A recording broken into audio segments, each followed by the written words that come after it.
Welcome everyone to this special stream that we're trying out. We're kind of treating it almost like a podcast, but doing it live, get some faces out there.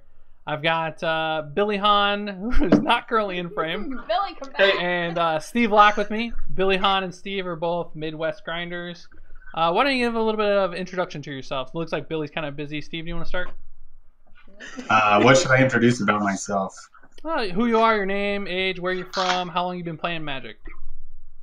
Yeah, my name's Steve Locke. I started playing Magic at a local card shop when I was in middle school. Started playing around Mercadian Masks. Really loved those Rebel decks, actually. Kind of drew me in how customizable they were. But anyways, eventually just kept on playing. Played most throughout high school. Started loosely playing PTQs through that. And then once I graduated high school, I moved to Ames, Iowa, and I have lived here ever since. I got a degree in environmental engineering, and that's currently what I do for a profession. But through various spurts during that time, I've played a lot of Magic or a little bit of Magic and qualified for a few Pro Tours over the time, and most recently won Grand Prix Minneapolis. Whoever's there. Hello. And that is Little Billy. Awesome. Hey, buddy. Is that Jesse? Jesse commented exactly what I was thinking. Oh, you were yeah, telling it me is. what to talk about. Sure. So when did you get the competitive itch to actually take it to that next level, Steve? I think it starts small and it grows. Yeah, like Friday Night Magic was pretty big where I was at during high school. I would say there was a time where we were getting like 30, 40, sometimes even like 50 people, 60 people at our peak. And at the time, that was really my aspiration because there was quite a bit of product to win, and it was a fun outlet for creativity and kind of competitions weekly. And I had some of my who ended up being the best man at my wedding, and my kind of best friend through high school also went to Friday Night Magic at the same Friday Night Magic. So we just try to best each other and then the other people in the store. And then I guess as that kind of died down and I got to be the best player in my store, that's maybe when I had more aspirations, when I knew there were a lot better players in the state, in the kind of Des Moines and Ames region. And after kind of living where I went to high school for a while, I eventually moved up to Ames, both to start college and kind of learn from some of the better players in my area. Who was like the guy that taught? Because you typically in a story like this, there's a guy that's just significantly better than you, that almost like mentors you, or someone you look up to and try to aspire to be from a competitive aspect. Mm-hmm. Was there someone in your life that took on that role? At various stages, it changed. I know that in my Friday Night Magic, the best player in the store and someone willing to teach me, his name was Gabe Stofa. And eventually, when I kind of grew out of that and we went to Ames, luckily Ames actually had a lot of people qualifying on and off for the Pro Tour all the time, but there were a couple people, Matt Hansen and Brandon Scheel, probably were the two players I learned the most from. Awesome. Now, when you started, did you jump straight into Constructed, or were you more like a regular drafter when you were younger, and then moved into Constructed, or was it the other way around? It was definitely all of our Friday Magics were Constructed, and that's like what I did to the detriment of some of my homework, was writing in notebooks, building deck lists at home, stuff like that. And then I had a lot to learn about draft when I came up, but they did a handful of drafts every week at the local card shop in Ames. And is limited a format you enjoy, or is it something that you feel like you have to do well at, if you're going to make it in the competitive environment? I enjoy limited. First Pro Tour I qualified for was limited, and I top 32'd that Pro Tour. I think it was the last all limited Pro Tour. I could be mistaken. It was PT Kuala Lumpur. It was the first Pro Tour Finkel returned to, I think, 2008. I didn't even know they did that. Now, was the format like draft sealed, or was it just 3 rounds of draft, 3 rounds of draft, 3 rounds of draft? Yeah, it was 5 drafts in a row. Oh wow! It was Lauren Morningtide, and Wow. the day two cut's actually pretty steep for those all draft pro tours. I know the day two cut now I would describe as pretty lax at 4-4 for a pro tour from day one to day two. But at that pro tour, you'd get to play 2 drafts, and you had to be 4-2 or better to day two. Wow, that seems extremely hard to do. Yeah, it's a lot harder in 4-4ing a Yeah. multi-format. But I will say, to answer your question a little bit more directly, I enjoy limited. I think it's very hard to prepare for 2 formats for a pro tour, and that's like one of the biggest challenges. Something that Billy and I can speak on how to address those challenges later. Yeah, I think we can get into that in a little bit. So, Billy, that's a good transition. Let's move over to you. So, you want to introduce yourself and talk about how you kind of started playing Magic and grew as a Magic player? Yeah, for sure. My name's Billy Hahn. I live in Atkins, Iowa. That's Cedar Rapids. I started out playing. Well, I first bought my first Magic packs around 6th edition. So like the 6th edition rules change was like right when I first was introduced to Magic. I would do a draft casually with my friends, like with every new set in high school. So that's how I drafted and got cards like in Mirrored and Block and Forward. And then once I got into college, I had started to dabble in Magic Online, doing drafts, like Time Spiral Block. That was my first big, doing a lot of drafts. I guess that was like end of high school, beginning of college. And then by the time, I guess it was Lorwyn Block, I actually played my first FNM. That was in 2007, I think, 2008, somewhere in there. That was when I actually first started playing FNMs. And some of my college friends, I started to band up with them, and that's also where I met Andrew Sacco, who, ended up being, one of my closest friends and like my get better Magic partner, as it were. It was funny, because we were playing all draft FNMs, so I was a good drafter because I drafted a lot, and he was a terrible drafter, but he was really good at constructed. And so we kind of met in the middle. I think we brought a lot to each other in that way. We spent a lot of time, just jamming games ad nauseum back in those days, and I think that was something that made us a lot better. And we started to do more and more traveling to PTQs. I kind of had a break in the middle of my Magic playing because that little monster of mine who just wandered in here a little while ago, he was born in 2009. So I had a bit of a sabbatical for a while, and I moved to Florida. But after I came back in, I think it was 2013, I started to play a little bit more. I got really into playing Birthing Pod, and then I had a good Grand Prix result.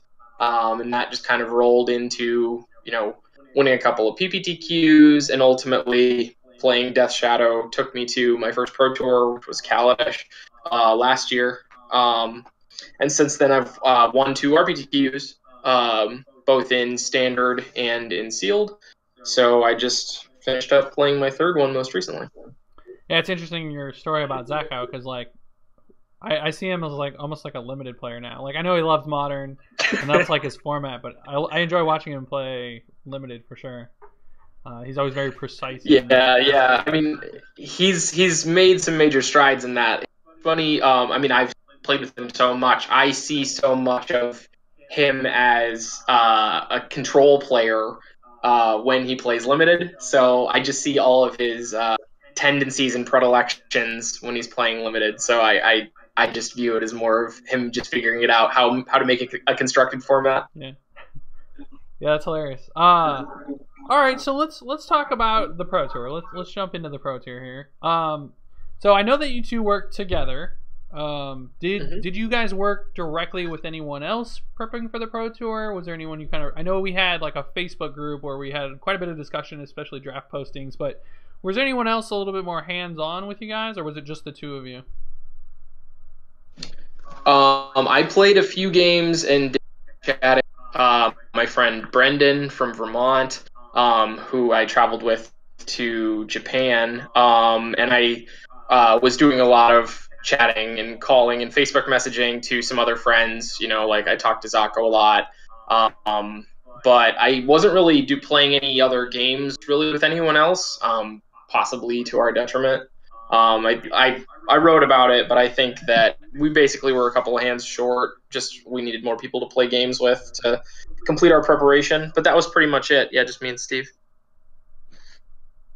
Yeah, that's pretty interesting. Steve, was there any additional people that you want to maybe thank or that you worked with?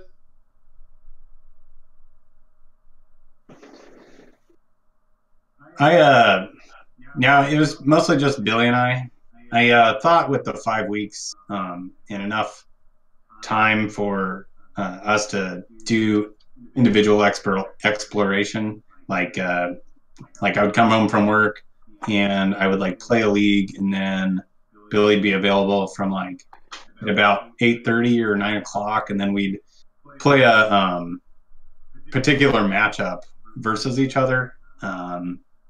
Particularly the last like 2 weeks for a couple hours, and I thought in leading up to it that sounded like an adequate enough strategy. But the format, despite it being very narrow at the end, there were a lot of interesting looking things to try along the way that all ended up being slightly worse than Energy, or having not quite good enough game plans versus Energy, but like conceptually looked like strong decks. So there were a lot of things to test.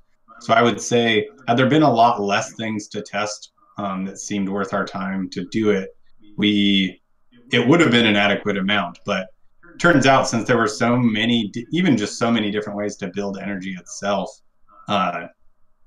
we really could have used like 3 or 4 clones of ourselves. Sure. Or other humans that aren't us. Yeah. I'm sure a person like you or people like you just want clones. It's like, I just 1602 to GP. I'll just take another Steve Locke, please. Just play myself all day. So would you say that you focused more on the limited or more on the standard, or did you feel like it was an even split? I would say it was mostly even. I would say it was kind of phased, just because there was such a unregular amount of time with 5 weeks, and with the limited format not having very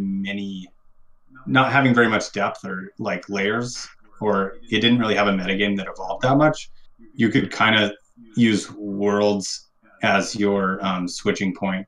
There was no great incentive to test Constructed before Worlds, and that was kind of where I broke it off. Yeah, that was pretty the same for me too. I think that makes a lot of sense. Definitely. So, what did you think about the 5 weeks? So Pascal Maynard made a comment like, he's not as good as Seth is. He needs all 5 weeks to prepare, and he was very thankful for that. Do you think that it is good for the PT? Like, it seemed like the format, at least coming out of Worlds, was a little bit solved. I don't know that's what it felt like post Worlds, but I think the Pro Tour kind of showed that maybe it wasn't quite as solved as people thought. Do you think it was better with the 5 weeks, or would you prefer to go back to just the 2 or 3 weeks? I'll let you go first if you want, Billy. Okay. Well, personally, nice. Like, having the extra time was, I think that the problems of this Pro Tour would have existed even if we had 2 weeks. I think the format would have looked pretty similar, to be honest. Because the energy cards are just so good that there's not really a reason not to play them. But it was really nice, like Steve was saying, basically in the first couple of weeks when the first set first came out, like we were able to just focus on draft, then Worlds happened, and then from there we could just focus on Constructed. It was nice having that extra time. It was nice, to at least theoretically have 3 weeks that you could try to work and feel like you were making a justified decision, whether or not it ended up being a good one. At least you had the opportunity to have enough time to get it worked out. But yeah, I don't think this Pro Tour would have looked better at 2 weeks just because of the power of the Kaladesh energy cards. Yeah, similar thoughts. I would say in general, though, maybe talking less about this specific format, was that the most recent Pro Tour I played in was Shadows over Innistrad, and that was a 2 weeks and from actual release day. And Magic Online actually didn't release the cards right after the pre-release at that time, I don't think either. I think it was still another few days later than it is today. And I found that, as someone who did not have a testing team and was testing by myself, to be very hard to manage. I felt like I had to make a lot of assumptions about the draft format, and then essentially just had to pick a constructed deck while only getting to try about 2 decks, because you just don't have time to delve too deep into a hole because you haven't been able to develop a backup, because you can't afford to whiff pretty much with 2 weeks. But with 5 weeks, the longer it goes, the more you can afford to, like, okay, I'm going to spend like 3 days testing this deck. You know, if you really think there's a lot of iterations and strengths that give you a chance to explore that. Sometimes to your detriment, because, you know, as long as they give me is kind of how long I'm going to use. And it kind of was exhausting there towards the end. Sure. Yeah.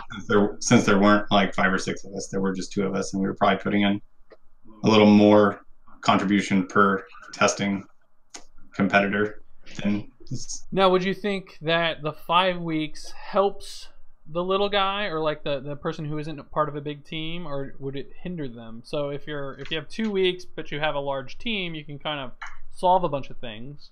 But the downside of that, or I guess the flip side of that, is that most people who play on the Pro Tour aren't part of a big team, right? It's probably 20% of the PT competitors, which means you're kind of coming in at an equal footing. With 5 weeks, I feel like there would almost be more teams forming, and maybe that's where, you know, like you guys kind of mentioned, we went wrong at this PT, is not having a larger team. Because I was really surprised that there was like an MGG Moon team that just like formed out of nowhere. Metagame Gurus, their Moon team. And yeah. So like, I feel like people used the 5 weeks to like form teams that normally didn't exist or normally wouldn't have existed, and then used all those resources. So I don't know. Like, the 5 weeks is interesting. I would assume that I would want it, but I would also kind of question if you're not an outgoing person, if it hurts you more than it helps you. I would say that the amount of teams, for example, like the Moon team that you just described, I would say that effect's a little exaggerated, because this was specifically the first Pro Tour where so many people that are qualified just for the team series put 6 together. Whereas I think that if it's like the 3rd Pro Tour this season, that'll be a little more normalized if they did a 5 week thing. I think you're somewhat pigeonholed into the 5 weeks because of Worlds. I think that when you hold Worlds, you either have to hold Worlds as like somewhat of a solved format if you're going to use just standard and draft, or you need to use things like modern and make it, you know, I know they've tried like 4 formats before, things like that, 2 draft formats, 2 constructed formats where it doesn't. So if they wanted to do standard and draft at Worlds to feature their 2 primary formats, I think this was a fine way to do it. But as far as the 5 weeks, it's a disadvantage. I think that it just decreases well, it may increase the amount of teams overall. It decreases the importance of a team, because you as an individual are able to cover more ground kind of relative to the possibilities and I guess just of the kind of tournament time frame. That's how I felt. Like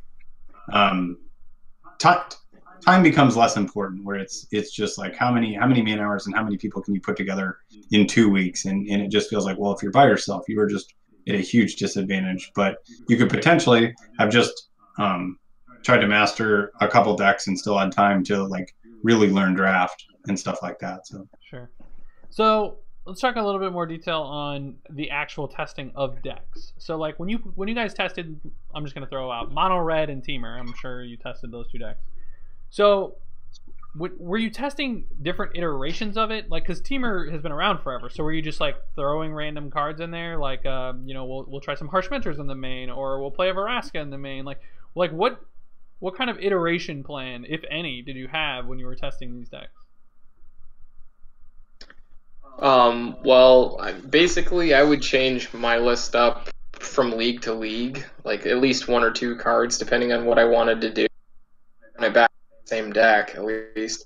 I started with red because I played at the RPTQ and I played it in Japan, and I'd had a good time with it, and I wasn't having a great time with it at the beginning of the format. That was kind of before people were adopting Ferocidon in widespread numbers and like in the main deck. I had some, and I knew I liked them and it was good, but it continued to get better as time went on. But I would start there and turn a card around, and then I moved to Teamer, and I basically started with a stock Teamer list, and then started working through sideboard cards. I think I started with Jerry Thompson's deck, and then I just worked through the sideboard cards, and then I played with Huey's deck and said, oh, what do I like, what do I not? And so I figured out that I liked Nissa, that I didn't like the bestiary. I figured out that I liked Ku a lot. The counter spells were good, but maybe hard to use in some matchups. So basically, you'd take away a little lesson about a card and try to stow it away and hope that it was going to be useful a little bit later on when you're coming to your final build. When you say, oh, I want to make my deck a little better against X, oh, maybe I can play this thing that I played 3 weeks ago. The 1 or 2 cards that you had different, that you at least have some data on, within the context of the format as you've been playing it. Similar thoughts. I tried to cast a wide net. I didn't really run the same list consecutively very often. Basically, if I felt like I didn't have any other cards I wanted to try a different deck, or a really different variant on the deck, just to get more experience with other perspectives of the matchups and card choices. Earlier you mentioned kind of old school writing deck lists down on paper. Did either of you do that at all for preparation for this Pro Tour? Were you making deck lists at work or writing notes at work, those kinds of things? I mean, not like in the fashion that I used. There was never any consideration for brewing for me for this tournament. I mean, the overall power level and how solved the format kind of seemed from early on made it so that I wasn't really interested in messing around in that way. The things that I was always thinking about was, what sort of clock do I want to present? What cards are actually good, against Teamer? What cards are effective against mono red? And I was more thinking about kind of like the route I wanted to go and how I hoped to be winning the games, what I thought was going to be most effective for like turning the corner and shutting the door as quickly as possible, more so than like any particular strategy or anything like that. So I guess I thought about deck lists. I didn't write a lot down. I was doing a lot in my head. I had a lot of drive time for work, and I would check the leagues. I would check the pulse of the Magic Online leagues every day, see which way trends were moving, and then I guess I would just try to think about reactions and counter reactions, or if any of those deck lists seemed to really click with me, and what about them I wanted to try kind of when I got home, and then I would just try stuff when I got home. Okay, so that takes us to the actual PT. So you've prepped for it. At this point, like when you get on the plane, how prepared did you feel?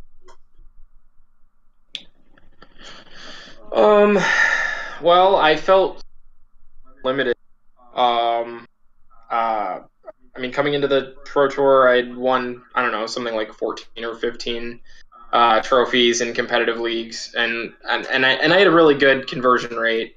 I felt like I had a perfect idea of how to draft every strategy, like every single archetype. Like I knew what I was going to value, what I didn't. So I felt really good about draft. In terms of constructed, I had changed decks the day before I flew out, so I wasn't feeling super confident. Playing in the PTQ in Phoenix, I saw that there was maybe 160 people, and it seemed like about half of them were playing Teamer or a Teamer variant. And that in and of itself kind of turned me off of playing Teamer for a couple of days. And so I kept doing what I'd been trying to do in the weeks up to that, try to see if there's anything that could beat Teamer reliably, and still it didn't seem like there was. So I kind of resigned myself to the fate of playing a Teamer deck and not having worked enough to tune it. So I didn't feel super confident, but I felt like pure deck strength, was going to be enough to carry me to an average record in day one at the very least, and then hopefully another good draft or something could carry me into, a good finish. I also felt adequately prepared for limited. I don't feel like doing additional drafts would have increased my likely win percentage anywhere near the amount of time investment it takes. I feel like I had kind of learned what I needed to learn for that, had been focusing on constructed. Kind of like Billy, that same weekend, I went 1-3 in a couple consecutive Magic Online leagues. It just seemed like that was the Saturday before the Pro Tour, where I thought I was also going to play Teamer, but was just worried about that the format was getting a little too wide for me to understand, since I know I didn't have the mana hours to figure out which cards, which perfect cards you needed to have as kind of answers to react to what the format was doing. So I guess I started exploring a couple other decks. I tried some of the Gonti 4-color energy decks. I liked that for a while. There were just several decks that I felt like I liked for a while, but then when the more we'd play the Teamer matchup, like I'd even like my initial few games versus Teamer. So maybe it was just once we understood the matchup a little bit better, and when Billy would often play the Teamer side, and once he understood maybe exactly what the decks were doing, a lot of the matchups felt slightly unfavorable. So I unfortunately just still feeling like I didn't want to play Teamer. Just found a lot of decks I didn't like, and decided to play Mono Red, and did not feel that confident about it. Enough so that I switched back to Mardu the day before the Pro Tour, which I actually don't feel that bad about. I don't think it was that much of a mistake. Would have liked to maybe think about that a little longer and switch sooner. But I do think Mardu at least had the power level to have a really close Teamer matchup, and potentially my Teamer opponents would not be as prepared, or both for the card choices and just sequencing in the matchup. Yeah, I can get behind Mardu. I think Abrade was starting to get cut a lot, and that makes Heart of Kieran a lot better, obviously. So yeah, and it did. There was a Magic Online PTQ though, weekend of the Pro Tour, where 3 of the top 4 decks were Mardu. Yeah, which might have hurt you more than it helped you, right? Well, that was like during the Pro Tour, so I don't think that's right. That was that weekend. I was thinking it was the weekend before, but yeah, it was that Saturday or Sunday. Yeah, weekend before was Sandy Dog winning with Mono Red. Yeah. All right, and so it sounds like you were tossing around several decks, but just to kind of clarify for the viewers, so Billy, you ended up playing a Teamer deck, right? Yep. And Steve, you played Mardu. I did, yeah. And then, so Billy, why not 4-color? The short answer: spend enough time messing with the mana. Kind of like I was alluding to before. As Steve kind of told you, like we spent a lot of time playing a lot of decks, and playing a lot of things basically against stock Teamer, and so stock Teamer versus the world was our focus. And I knew basically, because I'd played some with 4-color Teamer once upon a time. I knew basically what that was like, and I felt like I could basically still play the right cards for mirror matches, and I could, if not playing 4-color, have a better matchup against Mono Red, and I felt like that was going to be a significant portion of the Pro Tour. So I was a little happier playing straight team cards, because I knew it would make me a little better against Mono Red, and that seemed to be more significant to me. You know, as it turned out, I played against Mono Red 3 times and I lost to it 3 times. So that didn't exactly work. But, you know, I mean, it was 20% of the tournament. And knowing that, I don't think that it was a terrible choice per se. You know, I think that I could have easily had a good tournament with stock teamer. You know, if a couple things broke a little differently, you know, if I didn't lose the first 4 matches in a row, I don't know. But no, we'll get into the PT results and rounds here in a little bit. Yeah. But, all right. So we're still not at the Pro Tour yet. We've got on the plane. What day did you fly up? I know Billy, you flew up the night before on Thursday, right? Yep. Steve. Mm-hmm. Yep, same. Okay, so you didn't spend any additional time like in the city. So you slept that. Or well, let's talk about that night. Did you sleep at all? Oh yeah. I slept pretty good. Yeah. I sleep really well in hotel beds. I don't know why. Okay. Yeah, it was pretty comfy. We had some nice craft pizza and craft beer, and slept very well. So you guys room together? Yep. Yep. Do either of you snore? Nope. Ooh, awesome. That's my big traveling pet peeve is I can't room with anyone who snores. Otherwise, I just don't Yep, same. at all. Your Would rather blood's have my man. own room. Yep. All right, so was there anything you did mentally to prepare yourself for the Pro Tour? Any, you know, like meditation, anything like that? I mean, I'm just kind of throwing out that question. You know, maybe it's something to consider. Like spending some time every night, just kind of relaxing. I mean, almost like the car drive that you were talking about, Steve, where you just had some time to yourself and thinking. Like the day before, did you guys just like get up, hang out? Were you guys very like kind of quiet and like in your own personal zone, preparing mentally? How was the morning? I mean, the morning of the Pro Tour is incredibly exciting. You know, all of that opportunity. I told this story to some people when we were sitting and waiting, basically for round 1 to begin. I studied theater in college. I was an actor throughout the first half of my life. And every time before a performance, rain or shine, no matter what day it was or how many I'd done, I'd always get really anxious, really nervous, and just get really filled up with that energy. And it always is the case for me, you know, and it's this also the same at the Pro Tour. And I just try to remind myself, you know, that that's just energy that my body is giving me for what's coming next. So I just try to remember that and to use that extra energy that I'm giving myself to focus, you know, to like get dialed in, you know, and that usually just is enough for me. You know, I go through that basically the theater prep stuff, just to get myself centered again, get my feet solidly back on the floor, and that's basically all I really do. Yeah, I wouldn't say for this Pro Tour I felt or did anything kind of abnormal than what I would do even just at a local Magic tournament.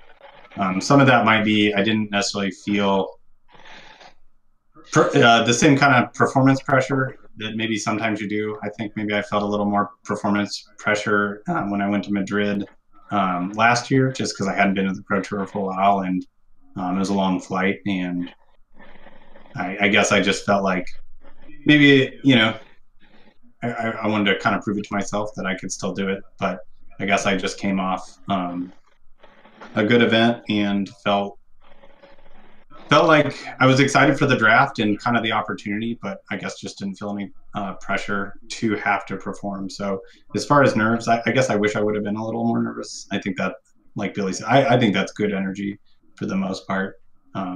But just patiently waited for my draft to start. Sure. So, I know at PT Kaladesh we had to submit deck lists the night before at midnight, or maybe it was even the day before at midnight. But did you have to submit them online, or were deck lists picked up at the PT?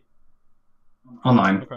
Online submission, yeah, that's just the way that they're going to do it. Yeah, that's what I thought. So, were there any last minute changes that you made to your decks? Other than switching my entire deck Yeah. the day before.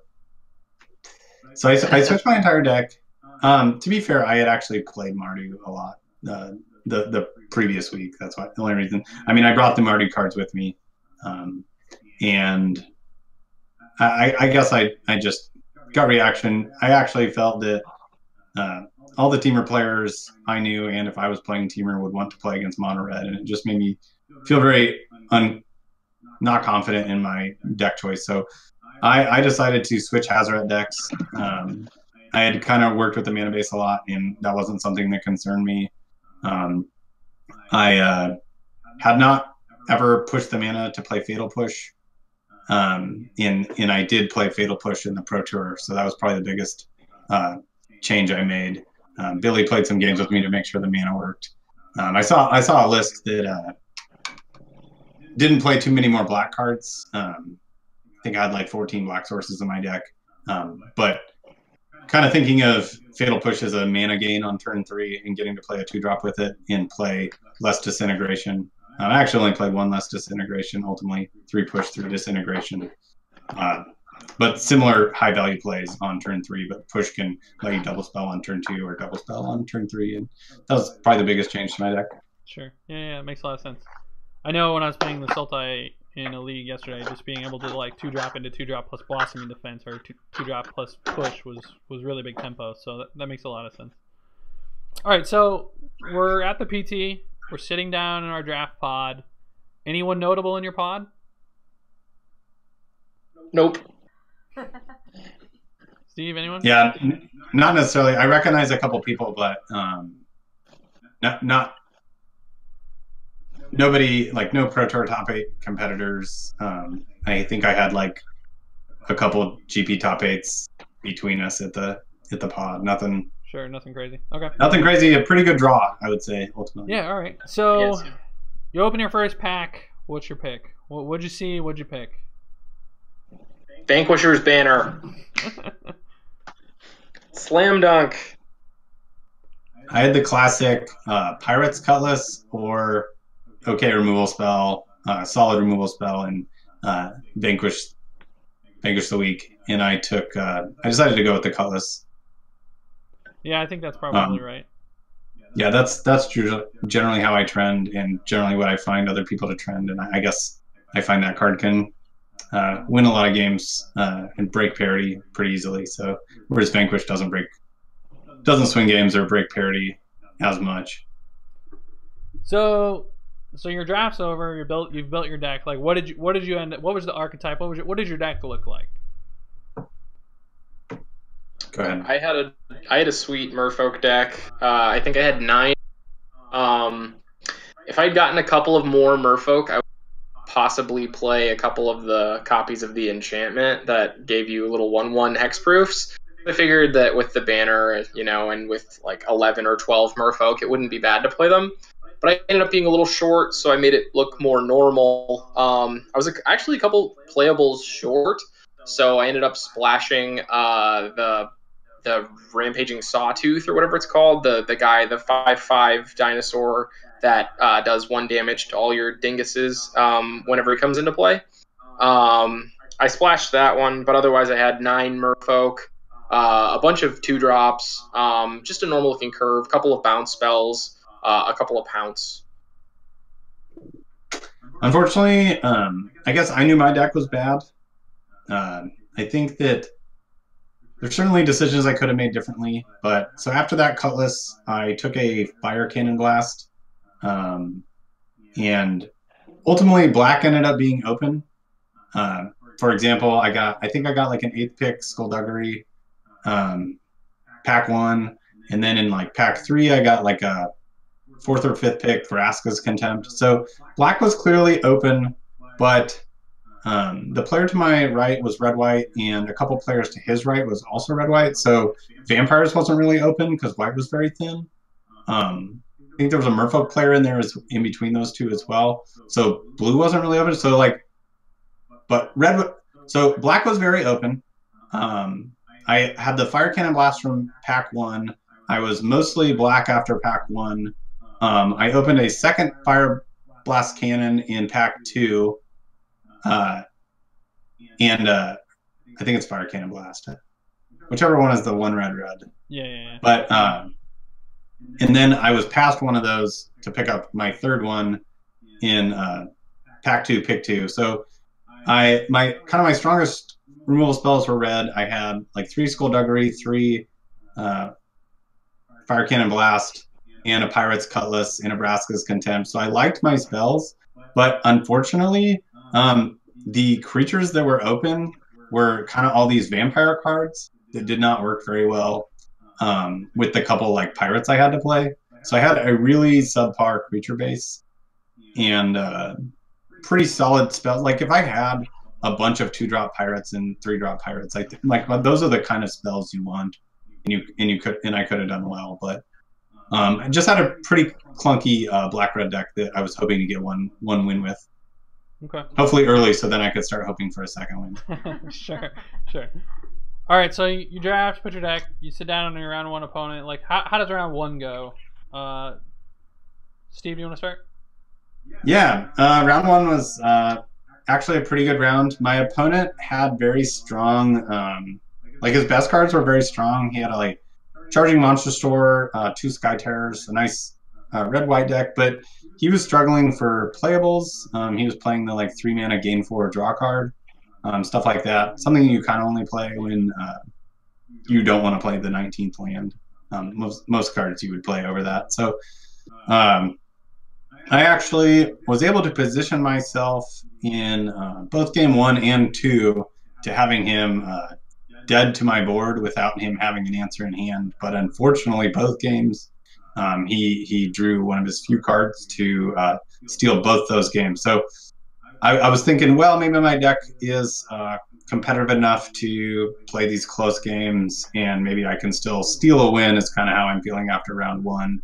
But also I was thinking like, man, maybe that was the one, maybe that was the match I needed to win. I was pretty close.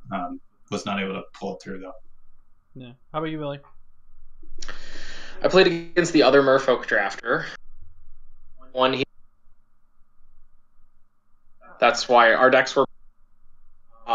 I played a turn 2 Deeproot Warrior, and he said, "Oh, you were the one who got all the 2-drops." And so I assumed that meant that he got all of the River Herald's boons, because I had sent a couple downstream in the early picks, because after I took Banner, I prioritized taking cheap Merfolk creatures over River Herald's boon, because I just wanted to make sure my count was high enough that I could theoretically go off and get the most value out of the Banner.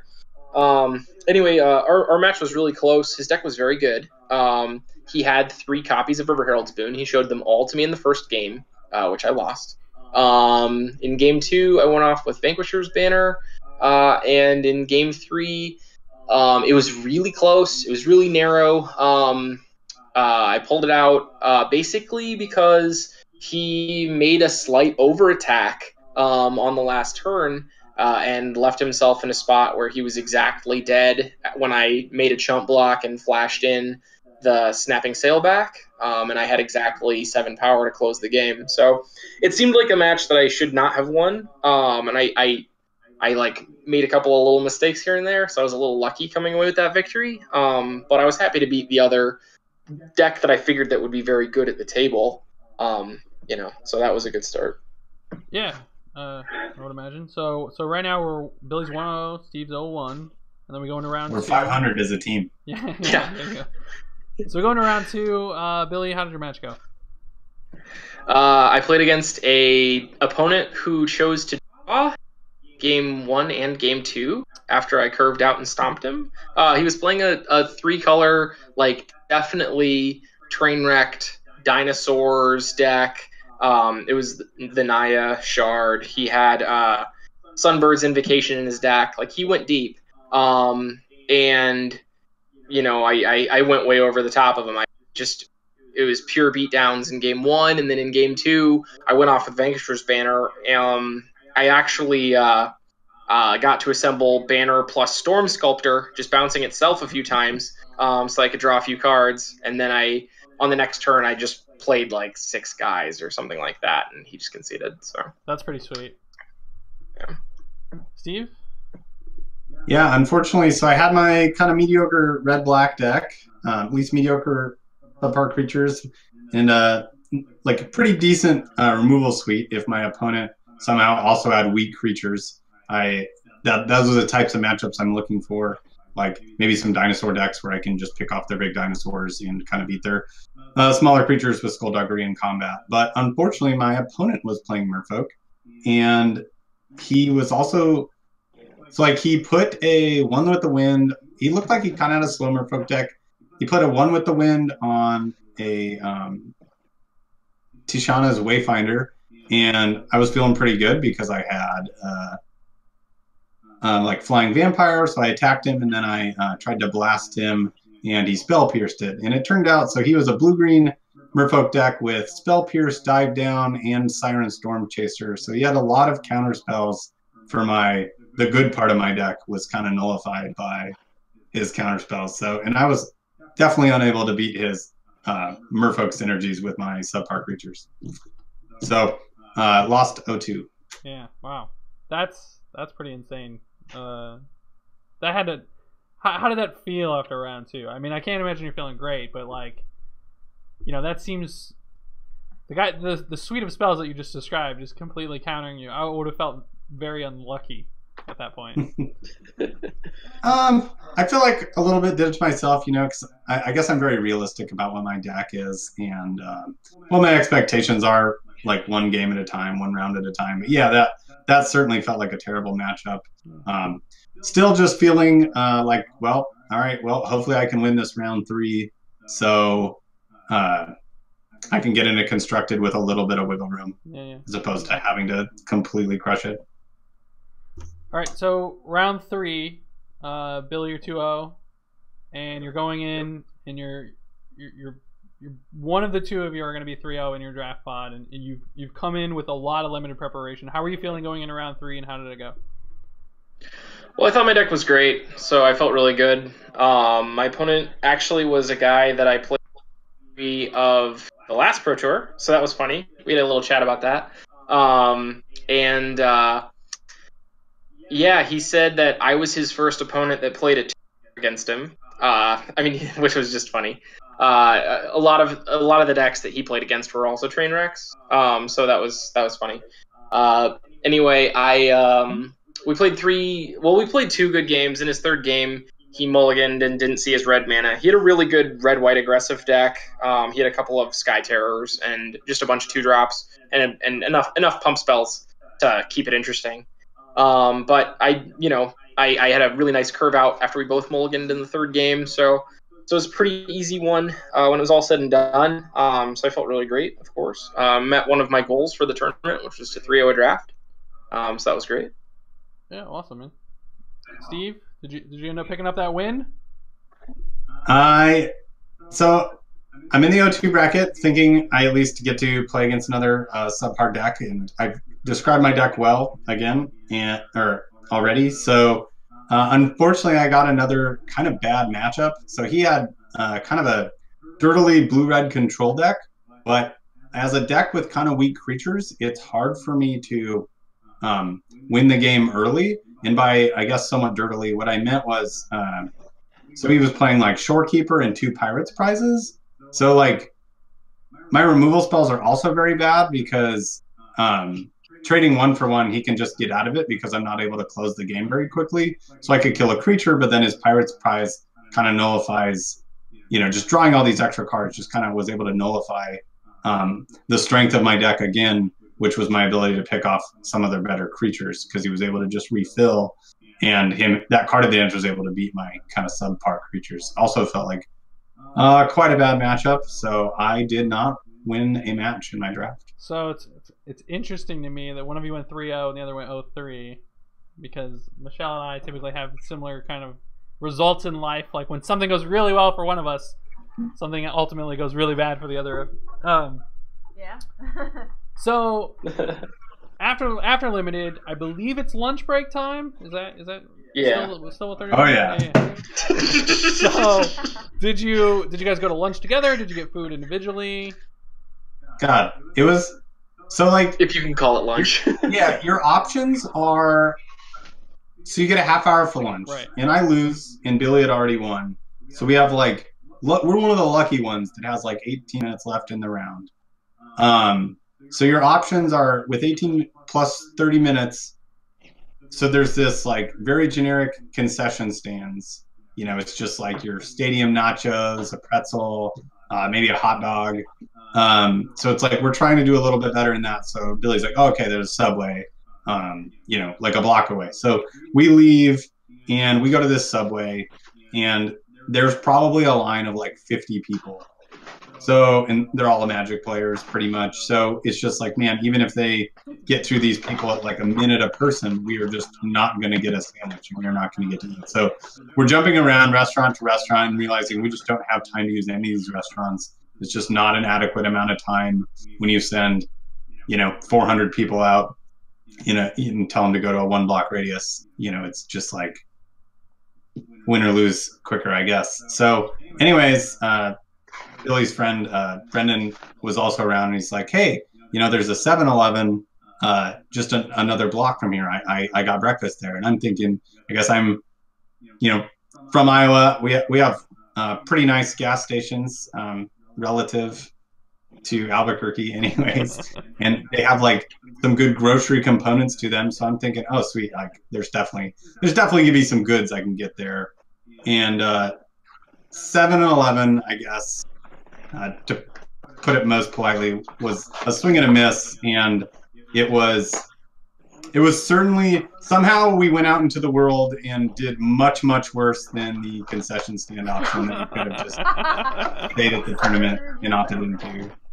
I had Billy and I split some very dry beef jerky, and I topped that off with a nice salty bag of Doritos. And that's what that was the best I was able to do. Wow. Yeah. Albuquerque kind of wrecked us in that regard. Not a place I would really want to visit again. So. Wow, that's interesting. So, I mean, I definitely feel like that feedback needs to make its way to Magic or to Wizards. That like 30 minutes just isn't realistically enough time, especially like from what it sounds like at a venue like that. Like concessions is not a healthy option, and no one really wants to eat it. Well, it's healthier in 7-Eleven. That's what you got to learn in life. Yeah. So I should have packed more snacks for myself. I did not do a good job of that.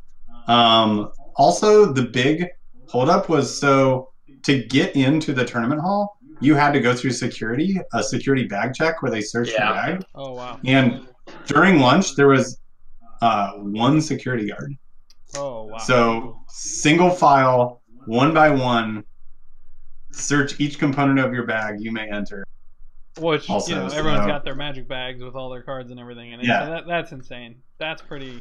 You would think that Wizards would kind of give them a heads up. Maybe they didn't. Maybe they did. I don't know. But yeah, they need to have like 6 people if they wanted to do that. Yeah. That's insane. It wasn't the best system, you know, but their solution wasn't very good either, which was you can check your bag with like the event staff. It's like, okay, but that'll end up just taking longer than the security check eventually if enough people do that. Yeah.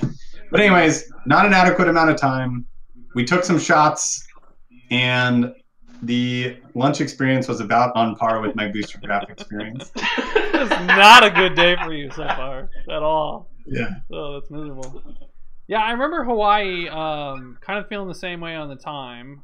Billy and I actually ate lunch one of the days. I can't remember if it was day 1 or day 2, but we found like this burger joint that I actually really enjoyed that was like hidden. Yeah, that was good. Hidden behind this like shop outlet that like no one seemed to know about, and it was almost like the hidden bathroom at a GP. You know, like you were like, oh, this is the place to go. Hey, it's the one. Yeah. Yeah. Yeah, there was no diamond in the rough in Albuquerque. It was just all. Yeah, that sounds miserable. All right, so you know, I was kind of hoping that I would hear that you guys got a chance to like eat something, sit down a little bit, and have a nice lunch and kind of recoup and refresh. But it doesn't sound like that happened. It sounds like you were rushed. You didn't get a good proper meal. Would you advocate like, you know, coming in like you came in the night before? Maybe you go to a grocery store and like pack a lunch. Is that something that people should be looking to do at a PT? You think? Yeah, I think you should have your own dry goods as well in your backpack is probably just the best solution. I do think that in scenarios like, I guess Wizard's standpoint is that concessions is a good enough option for you, but I certainly wouldn't hate if like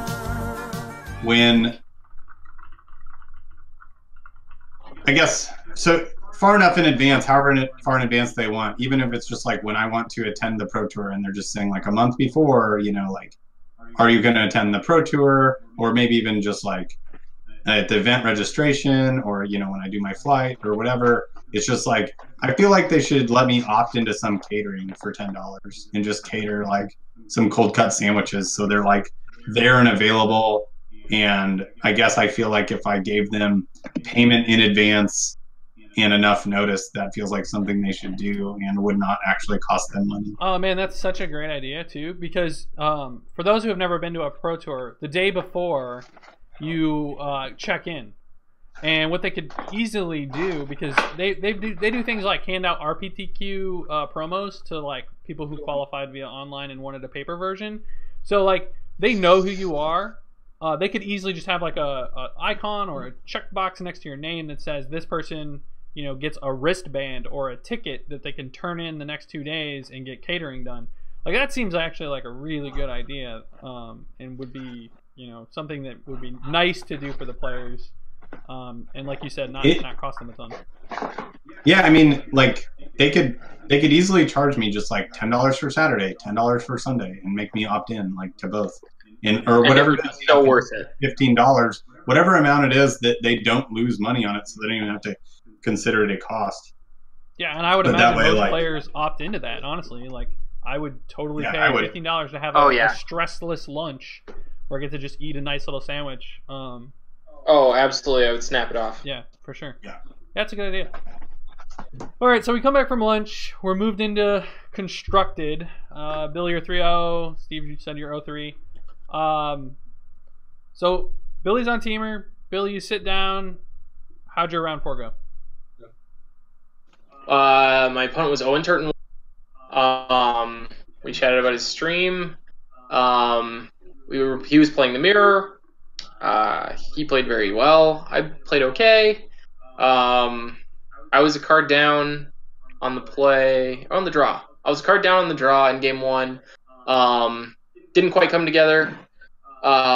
In game 2, I mulliganed to 5 and did not cast a spell. Yeah, that's always bad. So that wasn't great. That was a poor start to my event. Had you ever played Owen previously?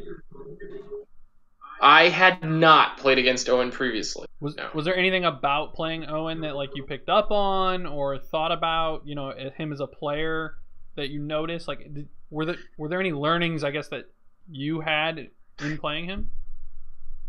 I mean, nothing specifically jumped out. I mean, he's just very sharp. You know, operationally very clean. Communicated very well. You know, just. Very, very sound from top to bottom. You know, was pretty patient, but also, you know, like knew when to turn the corner. I mean, the stuff that you need to do to win the mirror, you know, he was clearly doing those things. So, sure. Yeah. Did you guys chat at all afterward, or was it just all business and he just got up? Not afterward at all. If you've ever seen him in a feature match area, it's gone. Yeah. The box it's back in the box and boom, he's gone. That's what I've noticed. Just like a bolt of lightning. Yep. But when we chatted before, you know, like and I had a lot of time shuffling, so we had a lot of opportunities to chat then. And yeah, like I said, he was really nice. Yeah, it's definitely something I've noticed is he just like immediately gets out of his seat and he's just off. Like he's got a small bladder and he has to go use the restroom every time. Or something. Yeah. So Steve, still waiting on that win. Do we pick it up here? What happened? So not only am I waiting on that win, one thing that happened to me during draft is like I actually did not win a game. So I've yet to win a game at the Pro Tour yet, which hasn't affected me, but I am aware that like things have not gone well for me, and I have not had very good sweats at pulling out matches. So I am excited to switch formats. I am disappointed that like even a great constructed record at this point, 4-1, is just like the bare minimum I can do. I don't even. It's not like 3-2, which is just like an okay result. It doesn't give me anything. So I play against Mono Red, and I think Marty's an underdog. But one of the things I liked about the Mardu versus Mono Red matchup was I had a ace kind of card in the sideboard in Authority of the Consoles, something I found when playing leagues to kind of really swing the matchup very, very much in Marty's favor. So at least I had some aces in my sideboard. Plus, we're both Hazoret decks, and I have some Harvesters, and like I have like Pias and Harvesters main decks, and some cards that can really help me like out tempo them. But no, I lost the die roll and lost game one in a game. It was just kind of back and forth, you know, attack you.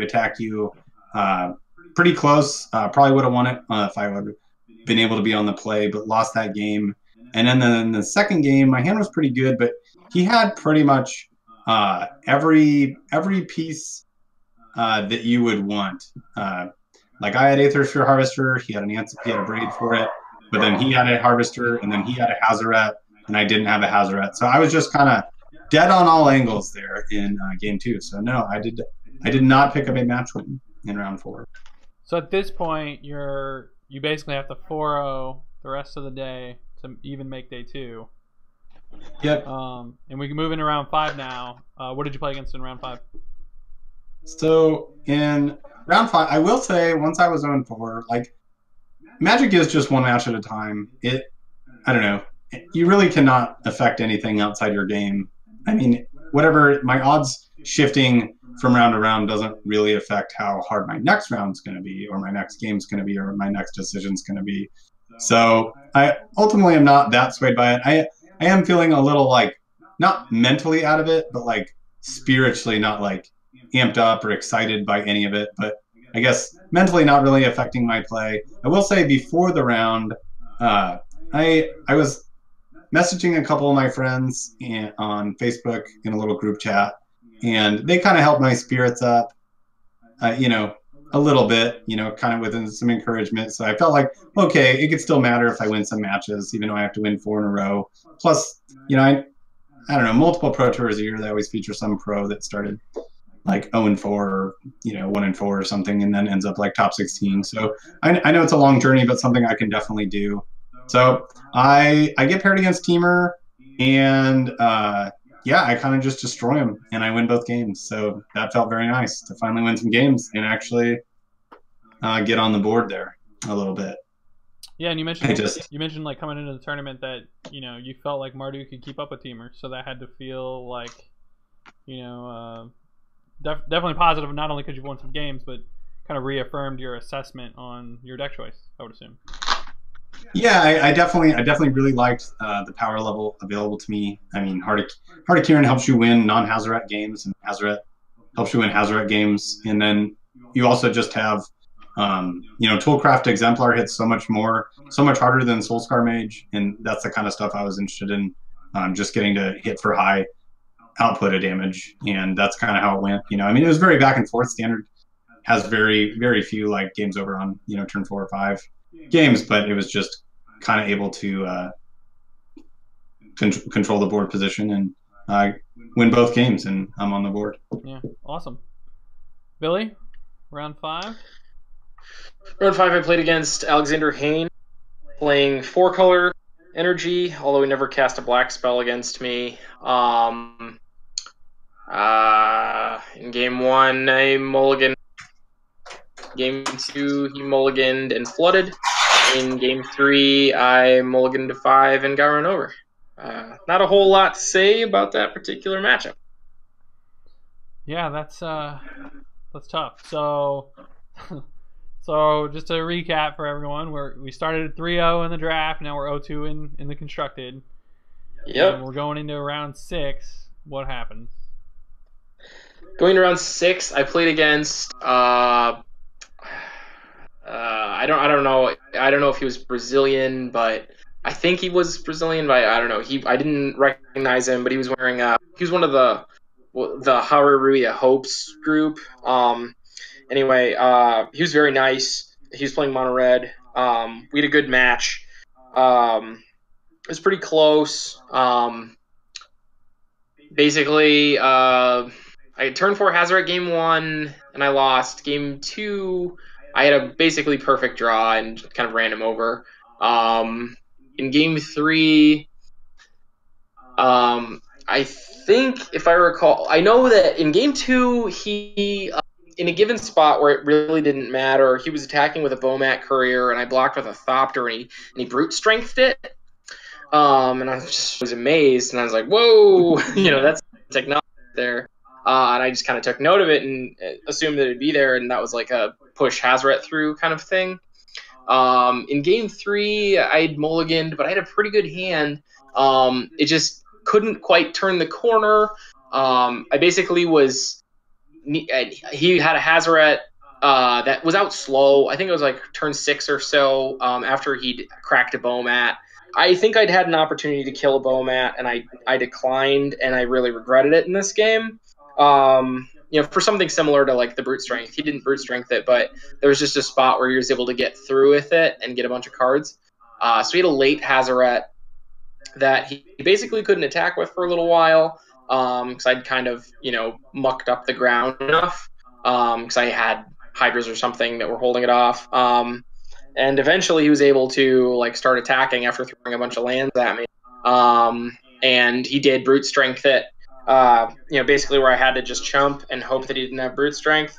But he did, so I lost that one to go to 3-3. Steve, did you get your second win? Yeah, so after round 4 or after round 5, got my first win. Kind of did some virtual high fives with my friends, and they were giving me some good positive energy. Just helped me with my good vibes, and so I just had good energy going in the match. As far as the match went, I did win my second consecutive match of the Pro Tour, and I guess I don't mind my Mono-Red. I played against Mono-Red again, and I won game 1, won a close game 1 at 1 life, and then game 2 I was able to utilize one of my sideboard cards to really swing the game, and that was Cast Out. So another card I liked in the matchup, just helping me control some of their Hazaret games, and I was able to cast out his Hazaret and control the game from there. Yeah, I feel like a lot of times against Red, if you can deal with the first Hazaret and they don't immediately play a second one, you're in a pretty good spot. And then I particularly like Cast Out because if you need to, you can do it mid-combat too, so it's just something, if they play it, you're prepared for it. It's like Die Young out of the Sultai deck is supposed to be a Hazaret answer, but the fact that it's sorcery speed turns me off on the card a little bit. I mean, I still think it's okay to bring in, but that was I really enjoy Cast Out right now in the format. Slightly more than Ixalan's Binding, even though I think that card is very good. All right, so we got our 2 matches. That's round 6, right? Yeah. So we've got 2 more rounds today. So how did your round 7 go? So I guess I entered in round 7. Like I said, just feeling positive, just trying to get 1 match at a time. I actually played against Mono-Red again, which I will say, if I knew I was going to enter the 0-3 bracket, I wouldn't have chosen Mardu, because I do think that a lot more of your inexperienced players will be trending towards that deck, and I am they're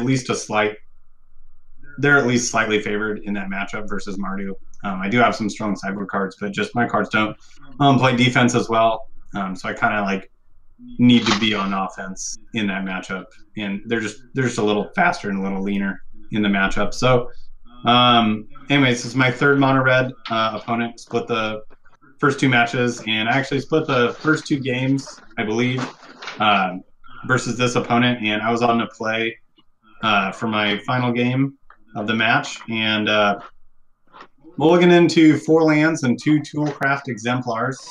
Scryed a land at the bottom. So I turn 1 played Toolcraft Exemplar, turn 2 I played Toolcraft Exemplar, but on turn 3, unfortunately, all I had in my hand was lands. So my tournament was kind of over at that point because that's just a little too late to recover from. Yeah. So did you mark drop on the slip, or did you go ahead and play the last round? I did. Okay, so you went ahead and dropped. Yeah, I marked drop on the slip. I guess I don't feel like I'd get much value from playing another round versus another opponent who may not want to play another round or something like that. Sure. I felt like mostly my tournament went wrong in the. I felt a little disappointed in my day. I guess if you want to do reflection later, I can. But there's a little bit of that. I was a little disappointed that I felt like the first 20 minutes of my tournament kind of sunk my entire tournament. I do not feel like the 3 draft matches I lost, which really put me in the hole there, were defined very much by my ability to play the games I was in. It was defined by the deck I was able to bring to that draft. And there are definitely things I could have done differently in the draft and probably things I should have done differently in the draft. But it's just unfortunate that those mistakes kind of almost eliminated me from the Pro Tour based on the matchups I ended up getting after that. Sure. Yeah, we'll do a little bit more summation here in a bit. So Billy, it's round 7. You're 3-3. How does your round 7 go? In round 7, I was paired against a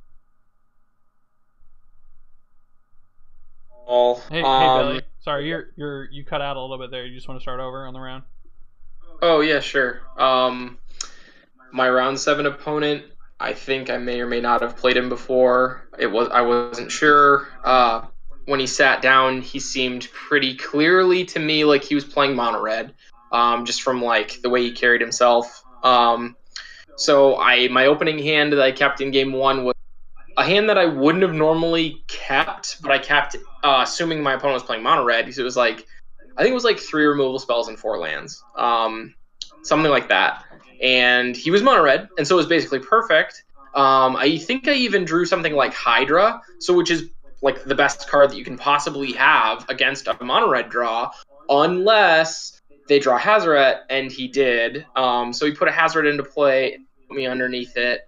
I barely stayed afloat. I think I did end up drawing Whirler in there somewhere to do a little bit of chumping, but basically I couldn't quite clock him enough. I was just a little bit behind the 8 ball, so I lost that game. Won game 2, a pretty steamroly fashion. I think I confiscation cooed his Hazoret and was able to attack with it on a turn when he'd played it without being able to attack. So that was, just one of those easy victories. Yeah.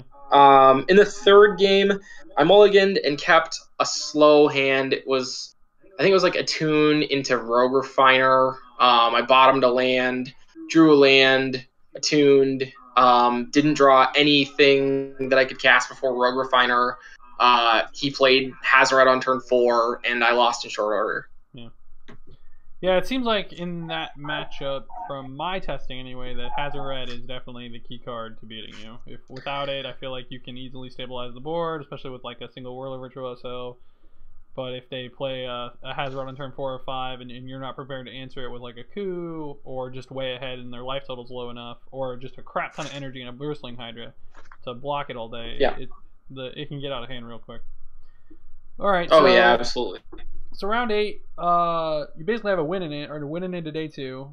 And Steve, you've dropped at this point. So Steve, what are you doing? Have you gone back to the hotel and you're just taking a nap? You're done with the day, or are you hanging out with Billy? What's going on? Yeah, I mean, I'm not depressed. I guess I'm pretty mentally down. I really, I'll talk about reflection later, but I'm still in good spirits. Didn't work out for me. I'm kind of sticking around to see how some people I know are doing, and had a couple friends who are also in the X4 bracket very quickly. A couple of them made it out of it, and I was sticking around to see if they would, get that 4th win, or how Billy would do, and just generally, I mean, I love watching the Pro Tours from home, so I have no problem kind of watching it from the site there since I was already there. Yeah, cool. All right, Billy, how'd that last round go? So in the last round, I'm paired against strikes me a guy who would play mono red, so I just put him on it. I mulliganed, and I think my 5-card hand was something like Harnessed Lightning and Sky Sovereign in 3 lands. So it wasn't good, but it was something. I end up actually cobbling it together. It turns out pretty reasonably because my opponent's deck is really strange. He's playing main deck Key to this City in some quantity, and he's playing Inventor's Apprentices in his deck. So in an attempt to like lower the curve, so he has got some number of artifacts, but his draw is really anemic. He's drawing a lot of lands, and I guess incidentally I am, but that really helps me because I was so lower on cards and I had Sky Sovereign. Basically what ends up happening is I Sky Sovereign him, and it kills all but one of his creatures. So he just has like one, I think he has one of his 1/2s left, and it's Skullscar Mage. So he's got a Soulscar Mage, and I've got a Glorybringer and Sky Sovereign in play. And so, I play this Sky Sovereign, kill a thing, untap, play Glorybringer, crew Sky Sovereign, attack, kill his other thing. And he's got nothing but all of his lands, and he's got like 3 Ramunap Ruins or something like that, or 4, I don't know. But he's got a pile of lands. And for the next few turns, it's both of us just draw lands as it goes out. And so I have 4 attacks, and he has 4 Ramunap Ruins activations. I die on 2, like where any 3-power creature wins the game for me on the spot. And, he's also on 2 because I've hit him 3 times with Sky Sovereign. Yeah. So that one was frustrating, to say the least. I win game 2 in a pretty anticlimactic fashion. I don't remember exactly what happened, but he got led into something. He was using Key to the City to push through Hazaret, because he curved into Hazaret on 4, but and Key to the City did, but the math didn't end up quite right because he redrew, he actually activated his key to draw a card, and then he played a couple of spells and didn't key it for a turn, so I was able to chump block it once. What that basically meant was that I was able to get to start attacking, got him to a point where he was pretty low, and a Key to the City activation plus a discard would have killed me. I was on 6, but I played Deathscore Scavenger to gain 2 life, and I had another blocker, and that was exactly enough to go to the 3rd game. In the 3rd game, I mulliganed. He played Hazaret and had Key to the City in play and attacked me 4 times. Yeah. So that was the end of my tournament. Yeah. So neither of you ended up making day 2. So how did you feel? I mean, Steve, it sounds like I'm a pretty emotional guy, I feel like, when it comes to Magic, and that's something that I've tried to kind of move away from. I would say I'm still a young Magic player. I started in Theros block. I don't really count the kitchen table Magic I played years and years ago. So it's always been and I'm a little better now, but even the small tournaments, if I mulligan a lot, or if I go 0-3, I kind of get pouty in a way, or just get really down on myself or critical of myself. But it sounds like, Steve, and I think the longer you play, the less that happens to you. So Steve, it sounds like you had a good mental focus. What did you guys do the rest of the day? Drink. Well, yeah, so you could say that about me, and that would be true. I think the longer you play, Magic or other similar competitive games, you just realize that these runs of wins and losses are bound to happen, and I guess it's just part of. It just seems normal to me that things can go wrong, and sometimes they go right. And I guess neither is shocking or emotionally distraught. I mean, I don't mean to overstate that. I just mean that, I'm pretty even keeled most of the time. So win or loss. But Billy started 3-0 in a draft, which is something that you would get very excited about. The opportunity of, that's the best you could start. But then he didn't win a single match in Constructed. So his fall was a lot more painful than mine, and he took it harder than me. So it took me a while to find Billy because I was at the site, and Billy, when he lost his match, he went directly to the hotel. So yeah, we decided to, that's fine. We're both out. Let's relax, and we had some more pizza and some more beer. And once we got that into us, I think it was easier to maybe just talk about what could we do differently and just stuff like that, and just get a little bit more back to normal conversation. But I do understand. I mean, we put in a lot of time trying to prepare for this tournament, and Billy had a harder fall because he got off to that 3-0 start, so he was in a better place before his fall, whereas mine was disappointing because that's where it kind of just started in this fall, where I lost 8 consecutive games to start 04, which, while unfortunate, I really wish that I really wanted to get back to 4-4 so I could have a chance to 3-0 my next draft, and get back into 7-4. That's kind of what I was hoping, is just a chance of redemption in that draft. But yeah, we just didn't. Neither of us got those opportunities. Just kind of based on the way the day went. I think both of us say there's things we could have done differently, things we could have done differently in testing. I definitely could have maybe tried to swerve with some of my draft X weaknesses and try to pivot a little bit differently, but there isn't a whole lot of room to pivot in Ixalan Limited. So, but ultimately, I don't know. I think by the end of the night when we went to bed, we were both comfortable and doing fine. Both hammered, cuddling, watching Just Friends on the yeah.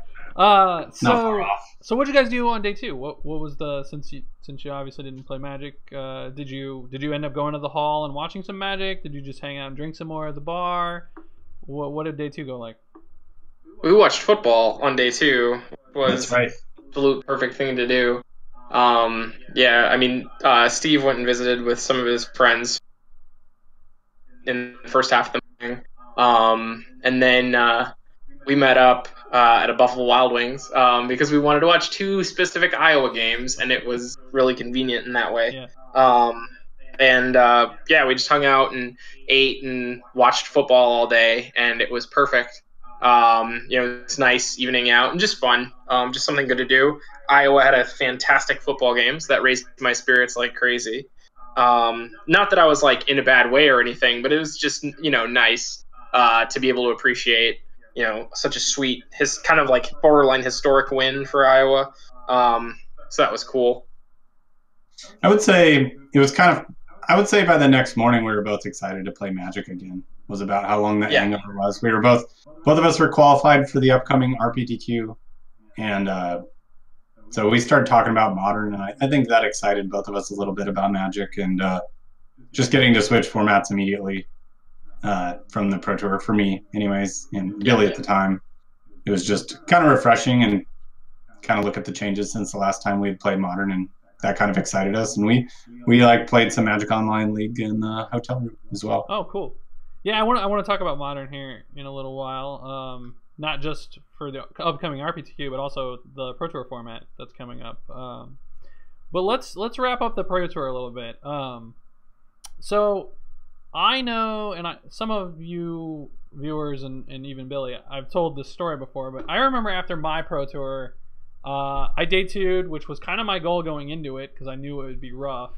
But in the 2.5 weeks up to the Pro Tour, I put a lot of time in, and I put a lot of effort into my standard deck, and probably not as much as I should have on my limited. And my constructed went awful. I played Aetherworks Marvel a ton, and I was on green-black, and it was just a terrible matchup for me. And even though I knew that the deck existed, I did not expect it to be a high percentage of the metagame. So when my Pro Tour was done, I was very burnt out. In fact, I didn't play a whole lot of competitive Magic for about 6 or 7 months. And it took a while to get that competitive itch back. How are you feeling now? It sounds like you're ready gung-ho for the RPTQ at this point. Is there any burnout that you're experiencing now, or are you just, business as usual? I mean, I'll just speak for my. I'm still kind of I would rather not be playing standard right now. I kind of wish that I didn't basically swing Zako into playing in Atlanta. But at the same time, it's like I think it's I decided that I was gonna play in the Grand Four and after the Pro Tour, like well in advance of the event, and kind of like what Steve was saying, I think it's important that even when you like have a bad tournament or things like that, that you're able to deal with it and move on. And also to some extent, like even if you don't like a format, when you have high value events that you need to go to, or that you're priced in to go to, basically, you have to find a way to enjoy yourself, to like bring your A game to any of those events. So, I mean, if I had the choice this week, would I want to go to Grand Prix Atlanta? No, I really wouldn't. I'm kind of done with playing standard.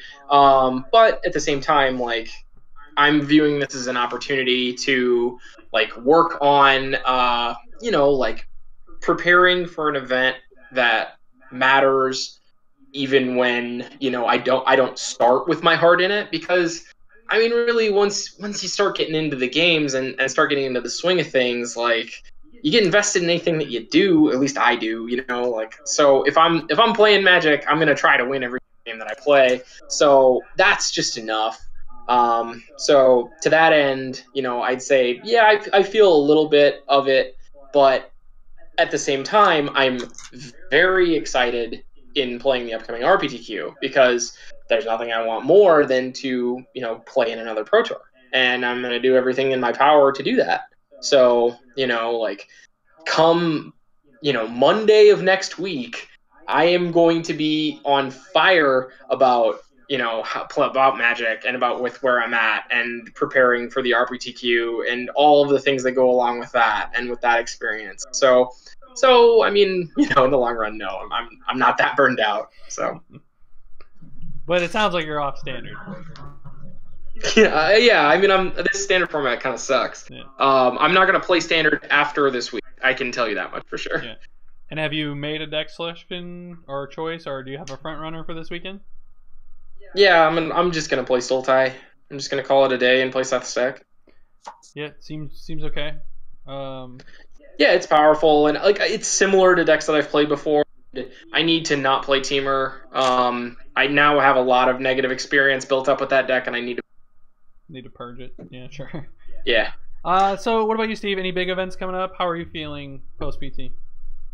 Yeah, normally I find that's not that uncommon when you just like when you're playing Magic because you feel like you have to and not because it excites you, which sometimes happens for the Pro Tour. And I don't mean that like you're not excited to go to the Pro Tour, but it is a lot of work, especially the less people you work with. You're just like, well, I need to play this weeknight and the weeknight after and such, and it's just a lot to invest. So coming out of it, it's a little harder to play for fun sometimes, and I've been burnt out plenty of times. But I guess I'm a little excited. So I am bronze now. So I cannot play in PPTQs. I think it helps because I know I cannot play in PPTQs for the like next year, basically. Right. So my options to play events are RPTQs or Grand Prix for the most part. So knowing that there's an RPTQ and what is now like a week, I guess that doesn't bother me. Like, okay, Modern has been fun. Just testing out Modern, getting back into Modern has been fun. And just knowing like, well, after that RPTQ, win or lose, I'm getting a huge break. Like, I'm not going to have to play until like, I think the next tournament I would consider playing after the RPTQ next week is Grand Prix Indianapolis in January, which is team limited, which will be Rivals. So it's just like, well, cool. I'll like play Modern. Modern's like kind of fun and new. I'll mess around. I need to tiptoe the line of how much do I want to play the deck that I enjoy, or do I need to really just do what's best for winning the tournament? Which we'll see where my priorities are. I feel like I won't play anything not competitive, but sometimes I always regret I play something that I'm really just enjoying and winning with, but I know that there are better positioned decks. But yeah, just knowing I have like 2 months to not play Magic either way, I think makes it easy for me to kind of have fun right now. Sure. Playing Modern. Congrats on bronze, man. I wasn't aware of that. That's awesome. Well, yeah, turns out you just basically auto bronze from winning a GP. Yeah, because with the PT, it's not hard to get to 10 when they give you 8, 8 plus 3 for free. Yeah. I didn't realize that it was just 10 for bronze. I hadn't looked up bronze since they announced it, but that's awesome. Yeah, it's pretty easy. It's a nice little perk. Kind of excited to be queued for all the RPTQs because that fits better. That fits better with how many Magic tournaments I like to play. Yeah. 5, 4. So, 3, what do you guys think about the metagame post PT? Do you think it's just everyone's going to be jamming Sultai? Do you think the God's Pharaoh gift is actually like good? Is it going to just get hated out again? Like, where do you think that the meta is going to shift to? I guess I'll answer this and then I'll let Billy answer. I will say, just in general, I think that like the Grand Prix formats and pretty much Magic Online formats will stay kind of what they were pre-Pro Tour, which is like more like 25-30% energy, and then because people who like play Magic Online leagues and Grand Prix have a little bit what I was describing of, which is like, well, I want to like make sure I'm having fun at this tournament a little bit. Like there are decks that are very close to being competitive that you can get away with, kind of like what most of Modern is. But when you go to a Pro Tour or a format like Worlds, you basically have to take out the bottom like 30% of decks that people are just like kind of trying out and trying to see like, is this good enough? I don't know. It's close enough to good enough that like I'm winning enough that I'm still having fun. But like people aren't going to play those kind of decks at a Pro Tour, but those decks kind of exist in Magic Online leagues and like Grand Prix and whatever local PPTQs, stuff like that. Yeah. Whereas at the Pro Tour, you just take that bottom 30% of like kind of rogue decks and you like divide it among the like top 3 decks, and that's basically exactly what you saw at the Pro Tour. Yeah. Anything to add, Billy, or to pretty much fill this in? Yeah, I agree with what he's saying. Like, I think that the is big uptick in the blue-white Godfar's gift deck. You'll see I imagine that a lot of people will be doing anything in their power can to not play energy, but other people feel like priced in to do it, kind of like what Steve's saying. So I wouldn't be more surprised if there's like a couple more people playing vampires and like whatever all the way along. But I think you'll still see, even at Grand Prix level, I don't think the number for total energy decks is ever going to dip much below 30%. It's going to be a huge piece of every single tournament from here forward. I imagine this week it'll be a lot more of people just playing basically exactly what was played at the Pro Tour or slightly dated lists. This is the kind of tournament that somebody like Brad Nelson just basically always wins. They're just going to be like, oh, well, people are going to do X and I'm going to do Y. Because I'm definitely doing X this week. I'm just taking the winning deck and I'm just going to submit it and call it a day. I mean, maybe I'll change a sideboard card or two, but that's going to be about it. Yeah. And I think a lot of people are basically going to do that because they just want to know that they're playing a good deck. Right. So they'll say, oh, well, this one's definitely good and I like it and it has cards that I like. Let's jam and we'll see. We'll find out what happens. Yeah, I definitely agree. And if you look at Genesis's record as a team, it was pretty impressive. So I definitely think this. Oh yeah, absolutely is where to go. I mean, it was a great time to bring that deck. Yeah. I think their choice was really novel and great, even though it was like the week 1 deck, which is incredible. Yeah, I know. I was thinking the same thing the other day. I was just like, man, the metagame gurus really hit the nail on the head with this deck. So. All right, let's shift focus. Let's talk Modern a little bit. So yeah, the RPTQ is basically in a week, and then we also have a Pro Tour coming up. You don't have to tell me if you don't want to, because I know some people like to keep this information secret. But are there any front runner decks that you guys have in mind that you're doing your initial testing with? I'm in a league with Storm right now, But I mean, I also always can't help but consider Death Shadow because I've qualified for a Pro Tour with it in some way, shape, or form. So those would be my two front runners. Also, I would be willing to play any deck with Collected Company in it, just because that's just my kind of thing. Steve, any decks? Yeah, I really, the deck I enjoy the most, or recently enjoyed the most, I actually had a lot of success with Elves, but unfortunately I think it has a couple matchups, particularly Jeskai and Storm, that are kind of unwinnable. Jeskai and what was the other one? I'm sorry. Storm. Oh, sure. I think it's pretty good against the rest of the field. So it's like really good in Magic Online leagues, but I'm a little hesitant. I'm pretty hesitant to take it to the RPTQ. So I'm trying some other decks. Trying out some of these new decks. I think that's why I'm having fun though.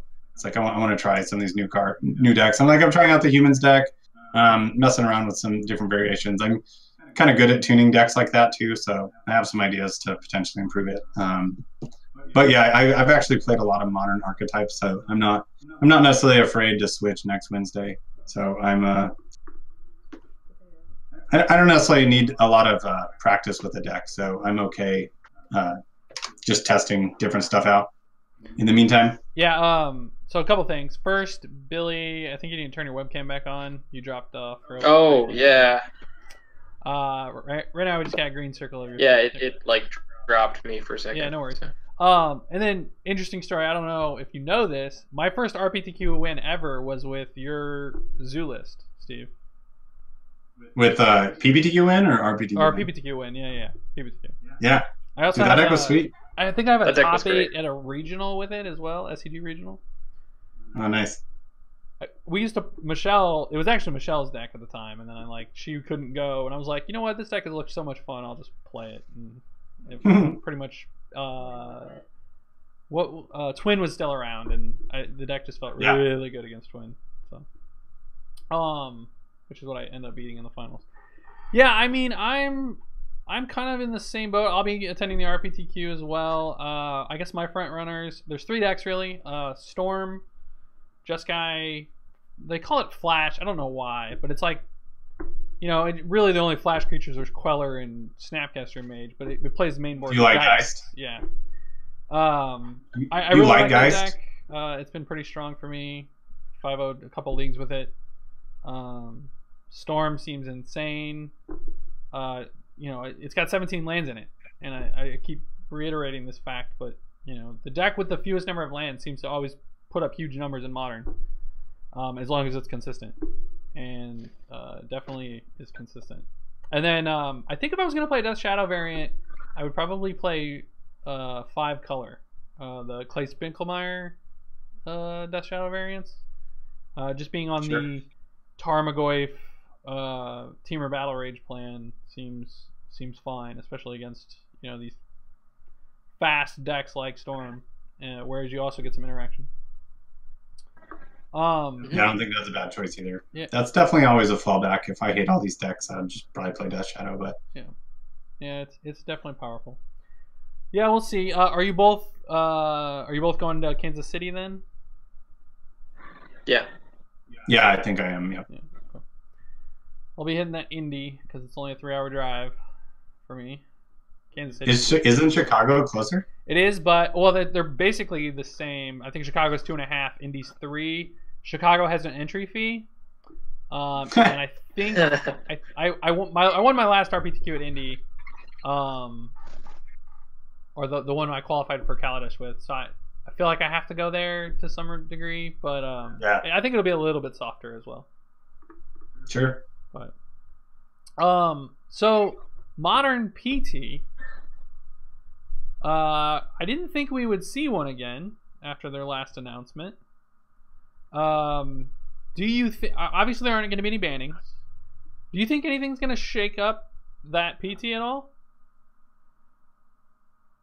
I think the probably highest potential is if they print like the highest room for improvement is like a. It's funny. The most kind of innocuous cards can kind of change. I mean, the humans deck exists right now because of in its current form because of unclaimed territory. And just little things like that can really unlock a lot of things. But probably the highest ceiling for changing the format is some merfolk that really interacts with that deck and kind of is able to vault it and somehow make it more interactive. Like some sort of, they don't need another Lord, so it's got to, and they don't really need another card advantage merfolk. But if they were to print some like interactive merfolk, meaning like I know they have like Harbinger of the Tides and stuff like that, but if there's some type of merfolk that has more of like a spell interaction, you know, like a spell setter sprite type of effect or something like that. I'm not sure, and I'm sure it'd be like state based or something like that, but that's probably the highest potential. I mean, we know it's going to have merfolk, and otherwise it's hard to print, like, you know, since they just printed Fatal Push, it's hard for a removal spell to have that kind of impact. Yeah. And then any 2-mana card is, you know, if it's pretty tough. It's probably got to be a land or a merfolk. Okay, interesting. Yeah, I mean, we've seen green splashes in merfolk already. Make some waves in modern at some SCG events. I mean, a 2/2 for 1 mana is certainly a clock that, you know, they didn't really have a whole lot of those. And I do agree on the unclaimed territory. I remember reading that card and thinking, this is going to break something in modern. There's going to be some type of tribal deck that can now be played without having to pay a million life to cast the cards. So, sure. Yeah, it should be interesting. Is there any thoughts you want to add to that, Billy, on modern? Not particularly. I think Steve's point about the barrier to entry being super high is really valid. You know, normally you would say something like, "Oh, well, you know, like, I mean, opt technically, you know, is having some impact on the format. Like a cantrip is always the kind of thing that could change things. You know, and we've seen, you know, like even green cantrip-y cards be good. You know, if things got really weird, something like Commune with Dinosaurs is formatted like a great card, like, you know, like Ancient Stirrings or something like that. Those cards are also like kind of likely to do it, but, you know, like the barrier is really high. Green creatures have to be better than Tarmogoyf, you know, or Snapcaster Mage, and spells have to be basically 1 mana. You know, and modern's is not really a card advantage format, so a lot of things are basically pushed out.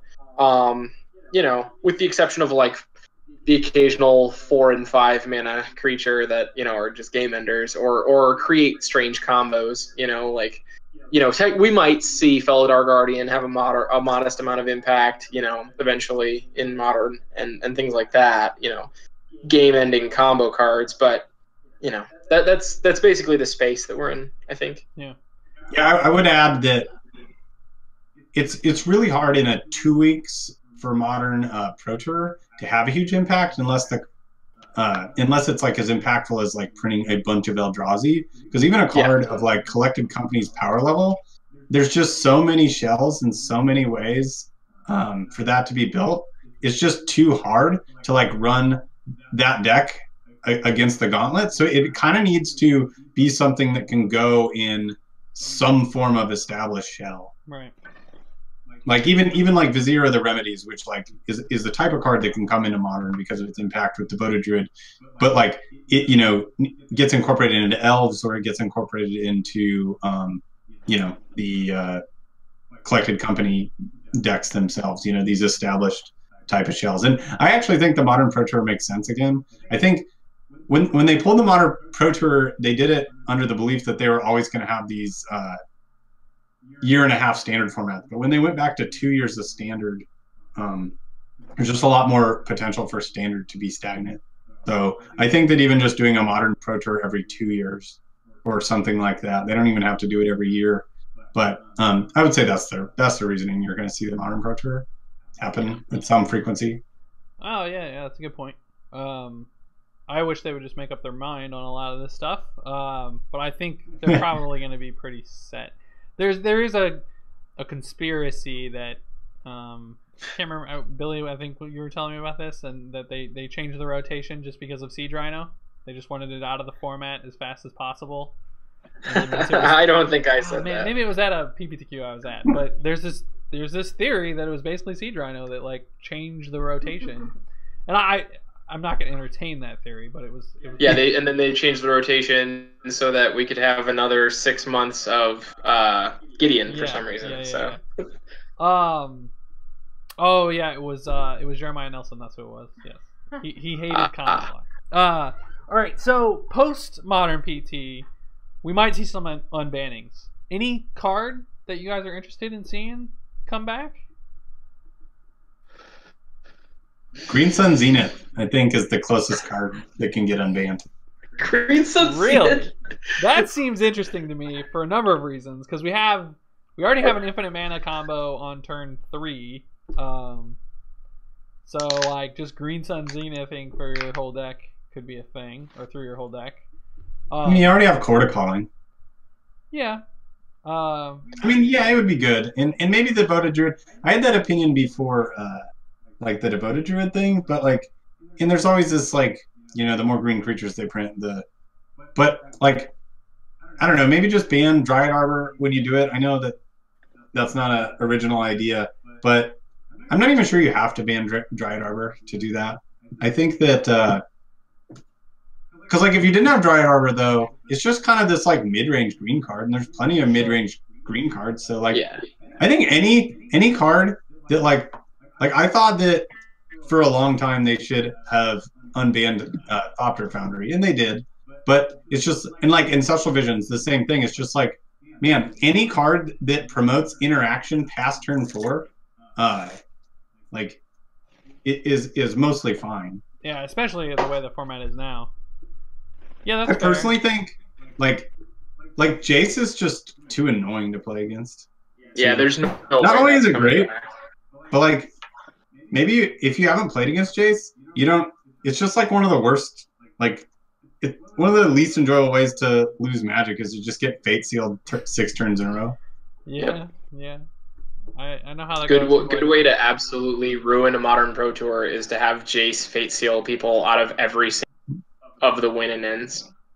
Yeah. Just the misery on people's faces as it's all blue mirrors. Yeah, you don't want to see that. You don't want to use that to promote your new format. Especially with the format slowed down. I think that like when Jitaxian Probe was legal, like Jace was probably actually close to fine because people were just killing you before you cast. Good point. Yeah. I mean, that wasn't necessarily healthy, and that was a good thing they banned Jitaxian Probe, I think. I mean, Fatal Push getting printed out was probably more important than Jitaxian Probe getting banned. But Jitaxian Probe was kind of messed up, so. Yeah, I agree on both fronts. I think that card definitely should have been banned. It just makes, I think we should all be playing 60 card decks. Not 56 card decks. I just think I also think the gameplay was way worse when one of you could just free roll your opponent's hand. It just made the games too easy for the pro player. Yeah, I agree. Yeah.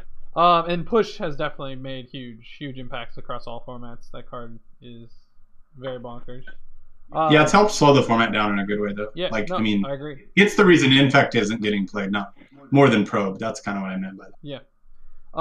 So Billy, you said Jace not unbanned, but is there a card you would like to see unbanned? There's nothing in particular. Well, Birthing Pod, but that's personal, and there's no way you can unban Birthing Pod. But if they did, I would happily play it. But no, that one's gone.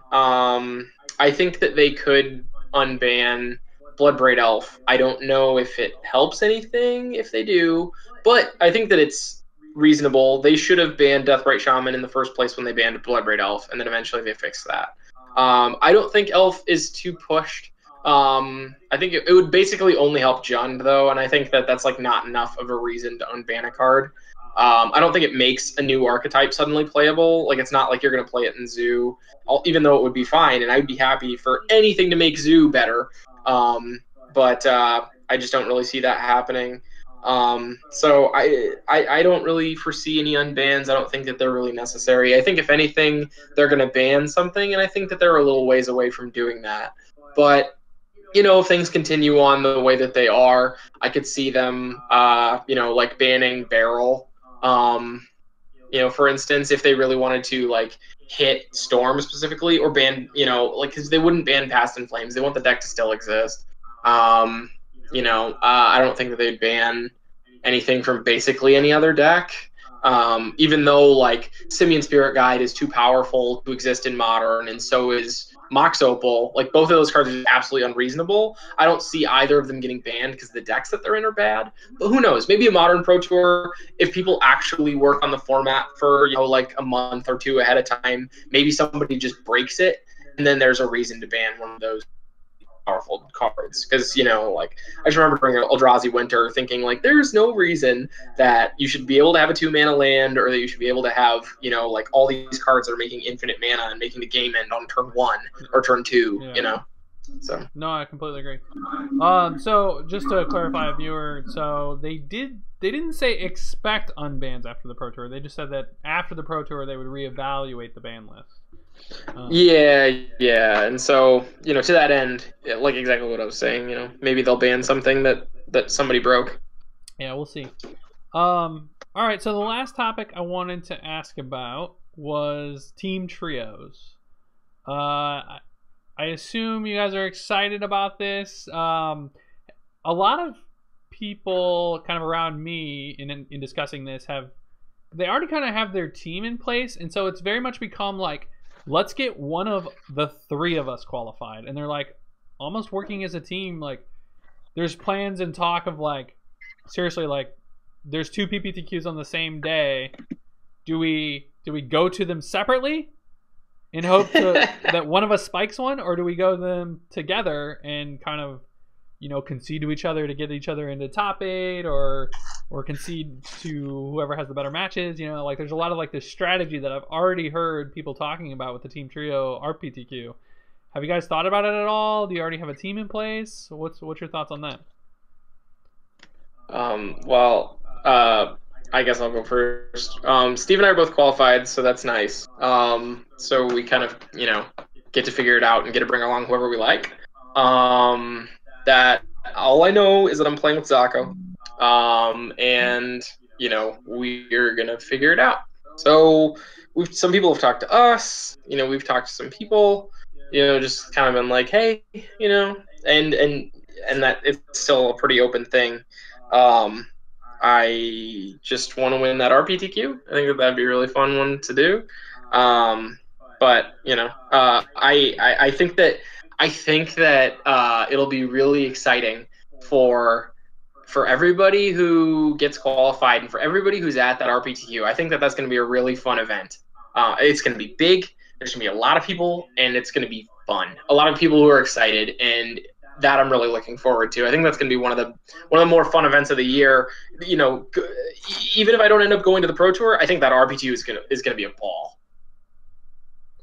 Yeah, I'm excited for the team RPTQ. I do a bad job of committing very early, so I probably need to lock down my team sooner than later, but I'm not locked into a team yet.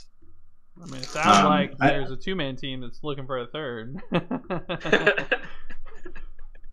Yeah, definitely. I guess, man, the way I usually choose Magic tournaments, I usually don't end up deciding to plan them until like the Thursday night before like a Saturday tournament, where I'm like, I just end up spending enough time doing other things during the week that I'm usually like thinking about whatever deck I play.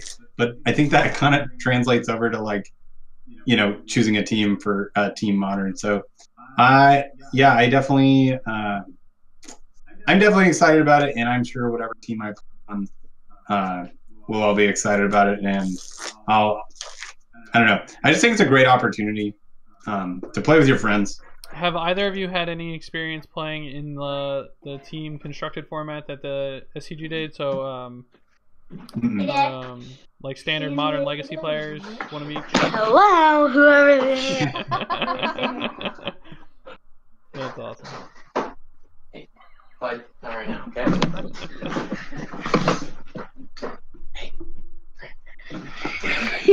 I love somebody that I don't know. I'll let Jack answer. Hello. Just be quiet. Are you gonna be here? He looks a lot like you, Billy. He does. Yeah, absolutely. I haven't played in the 3 format. The RPTQ is all standard. Right. If I I understand. know. I was just kind of similar topic.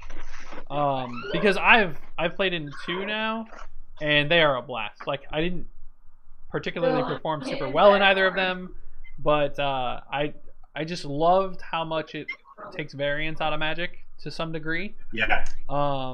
And they're just so much fun. Like, you get done with your match and you're just like helping your friends play Magic, Yeah. or having this Magic discussion, and it's literally just 50 minutes of Magic with like a 10-15 minute break and then 50 more minutes of Yep. Magic, and it's just a blast. And you always have people invested in your match, and you have things to invest in whether your match goes well or doesn't go well. Yes. Yeah. It is the most fun form of Magic, barring that you can actually get a team that you're like excited to play on together. So yeah, I want to hear Billy, your thoughts on Team Constructed, and then before we do that though, I just want to reach out to the viewers. If you guys have any questions for these guys at all, feel free to post them in Twitch chat, or you can tweet them out to me, and we'll ask them here before we wrap up. So Billy, yeah, go ahead and talk Team Constructed. Have you played any yet? No. I played Team Constructed. I played Team Limited like once before, and I've played a lot of Two-Headed Giant. But I've never played Team Constructed event. I thought about it. Like, I spent a lot of time talking to my friend Johnny last year when they announced like the triple modern event that was in San Antonio. That was one that we thought of maybe we would go to. Didn't end up happening because of schedules and things, but yeah, I mean, it seems super fun. I've enjoyed it when I have actually played it. Triple Constructed is interesting, especially like, I mean, split format is just wild. That one's a little harder to wrap my head around, but I think that, you know, especially for the Pro Tour, it'd be nice that you basically just have to prepare for one thing. You know, just like play your deck, and you once your team's settled on what you're going to play. I mean, the person who's playing Standard is basically the only one who really has to make a choice. You know, the person who plays Legacy is going to play their Legacy deck, and the person who's playing Modern is going to play their Modern deck. So I think it'd be fun to like have it be settled in and just be able to, you know, rock and roll basically on your own, more or less, you know, and just get as much prep in as you can to feel as prepared as you can. Kind of, you could almost do it in a silo if you cared to, for Triple Constructed. You know, so yeah, I think that there's a lot of positives about a Triple Constructed event, and like I said, I'm really looking forward to the RPTQ. So yeah. So a couple questions. This one comes from Reddit. Catch a Coach wants to know: are there any cards you'd like to see out of Rivals of Ixalan that could help, you know, design principles, let's say, to help integrate current Ixalan cards into the meta? Like, what kind of cards do you think need to get printed to make dinosaurs a thing, or to make some of these dinosaurs viable? I mean, you basically need a reason to play with dinosaurs and Savage Stomp, you know, the payoffs in order to make the deck good. I don't know exactly how they're short. I mean, you've got some of the accelerants. I guess you probably just need like playable 2-mana dinosaurs that aren't mana accelerants. Is probably step one. You probably need an above rate dinosaur that you could curve into, you know, making something like Savage Stomp a good card.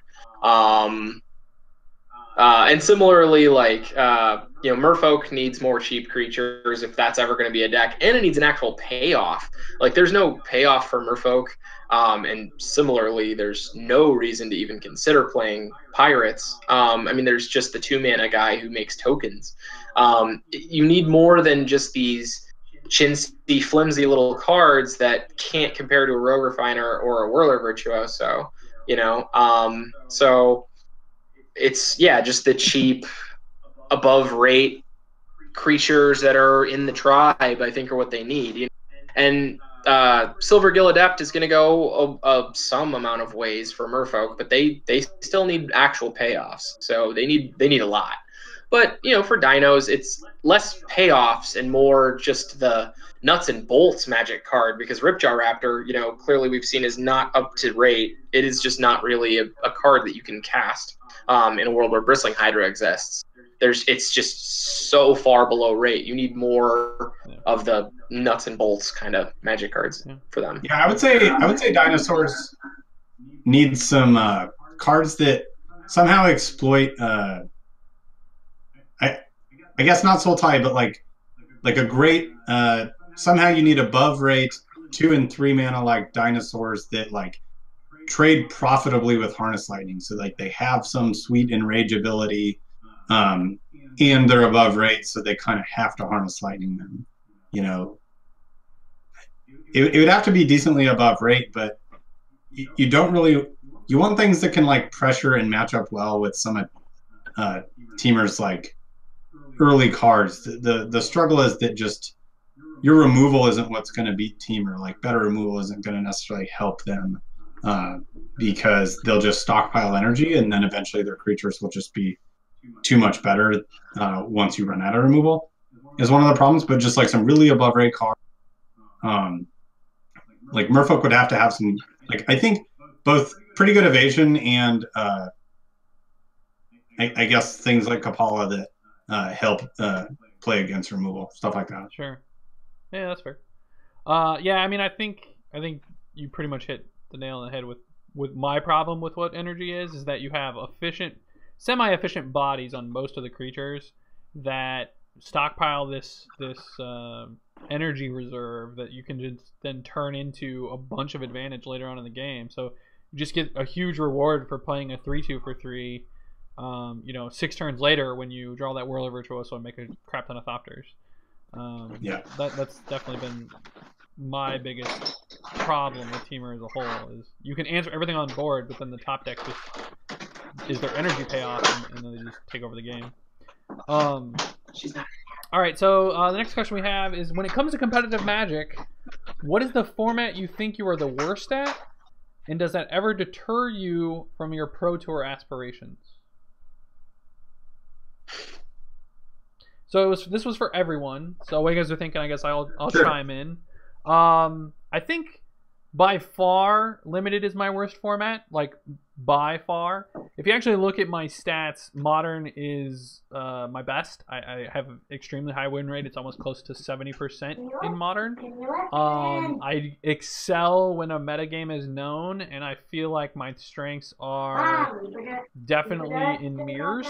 So that's one of the reasons I'll probably be playing Sultai this weekend, is I feel like I'm pretty good in mirrors. I played the Bant mirror at the RPTQ 9 of my 11 rounds, and I won every single one of them.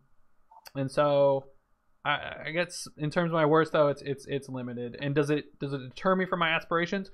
No, but it does mean like when I qualify, I pretty much devote most of my early weeks into just jamming as much Limited as I possibly can, because I need all of the help I can get. And even if I feel like the format's solved, which I did a bunch of Ixalan drafting to help Billy prepare, because I wanted to be a part of that, and like way more than I normally would have.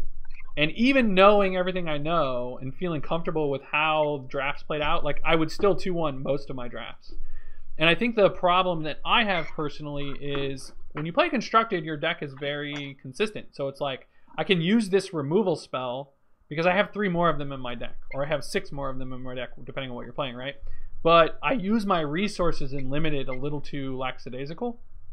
And sometimes I'll, attack when I probably shouldn't have, and I think I'm fine, or I'm just not playing around the right card. So those are my limitations, and at least I can identify them, and that's a positive for me.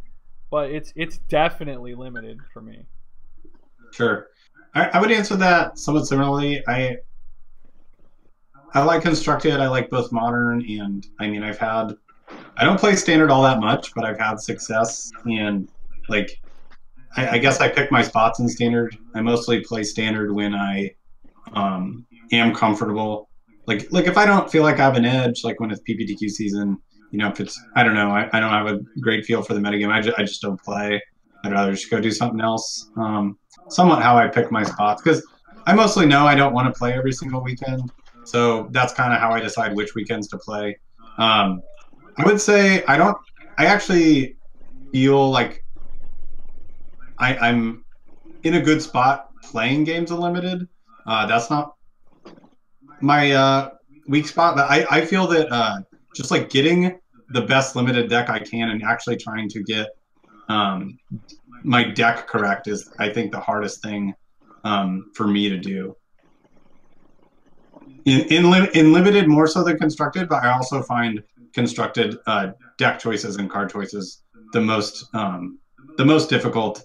And I will say it does affect my Pro Tour aspirations when it's like a 2-week format, because I think that overcoming that limitation of just like, how do I figure out how my limited deck is supposed to be positioned, not necessarily how to play the cards, but just like getting the card evaluations right, and then being able to build the right kind of deck in limited and somewhat in constructed does somewhat weaken my stance on how excited I'd be to qualify for a Pro Tour with 2 weeks preparation. I mean, I still very much enjoy playing in Pro Tours, but it definitely diminishes it to some degree. Billy, any thoughts?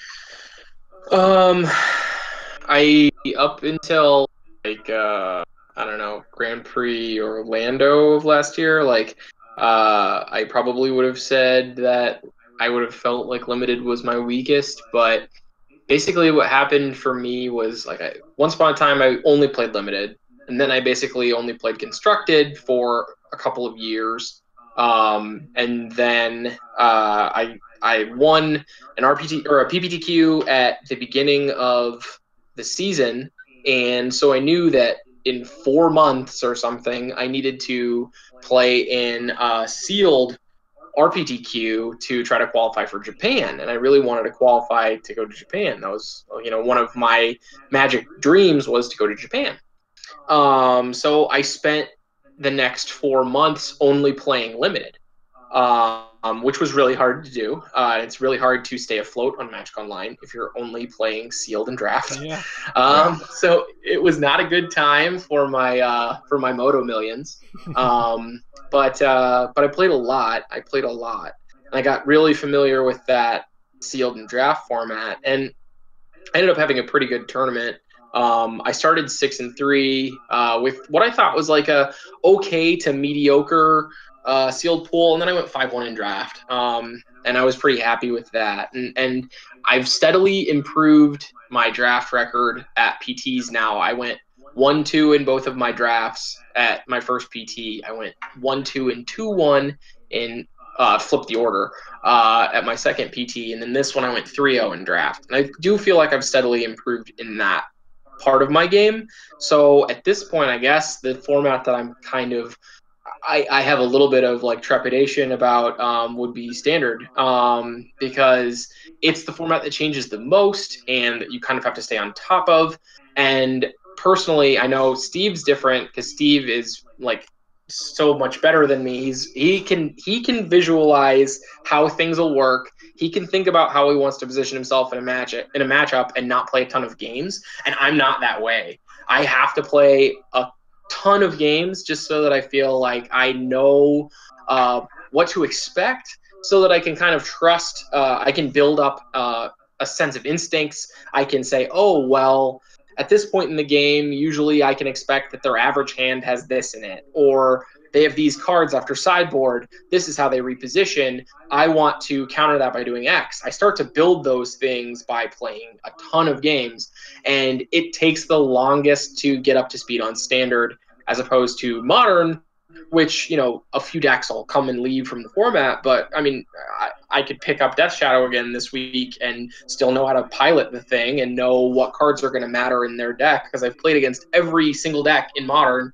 with the exception of one, pretty much. So I would say that Standard is the one that scares me the most, that I'm the most worried about. But at the same time, Standard is a format that most of the Pro Tours are going to be in, so I'm kind of priced into being involved and interested, because I'm going to play in a lot of high-value Standard tournaments, whether they be RPTQs or, hopefully more Pro Tours.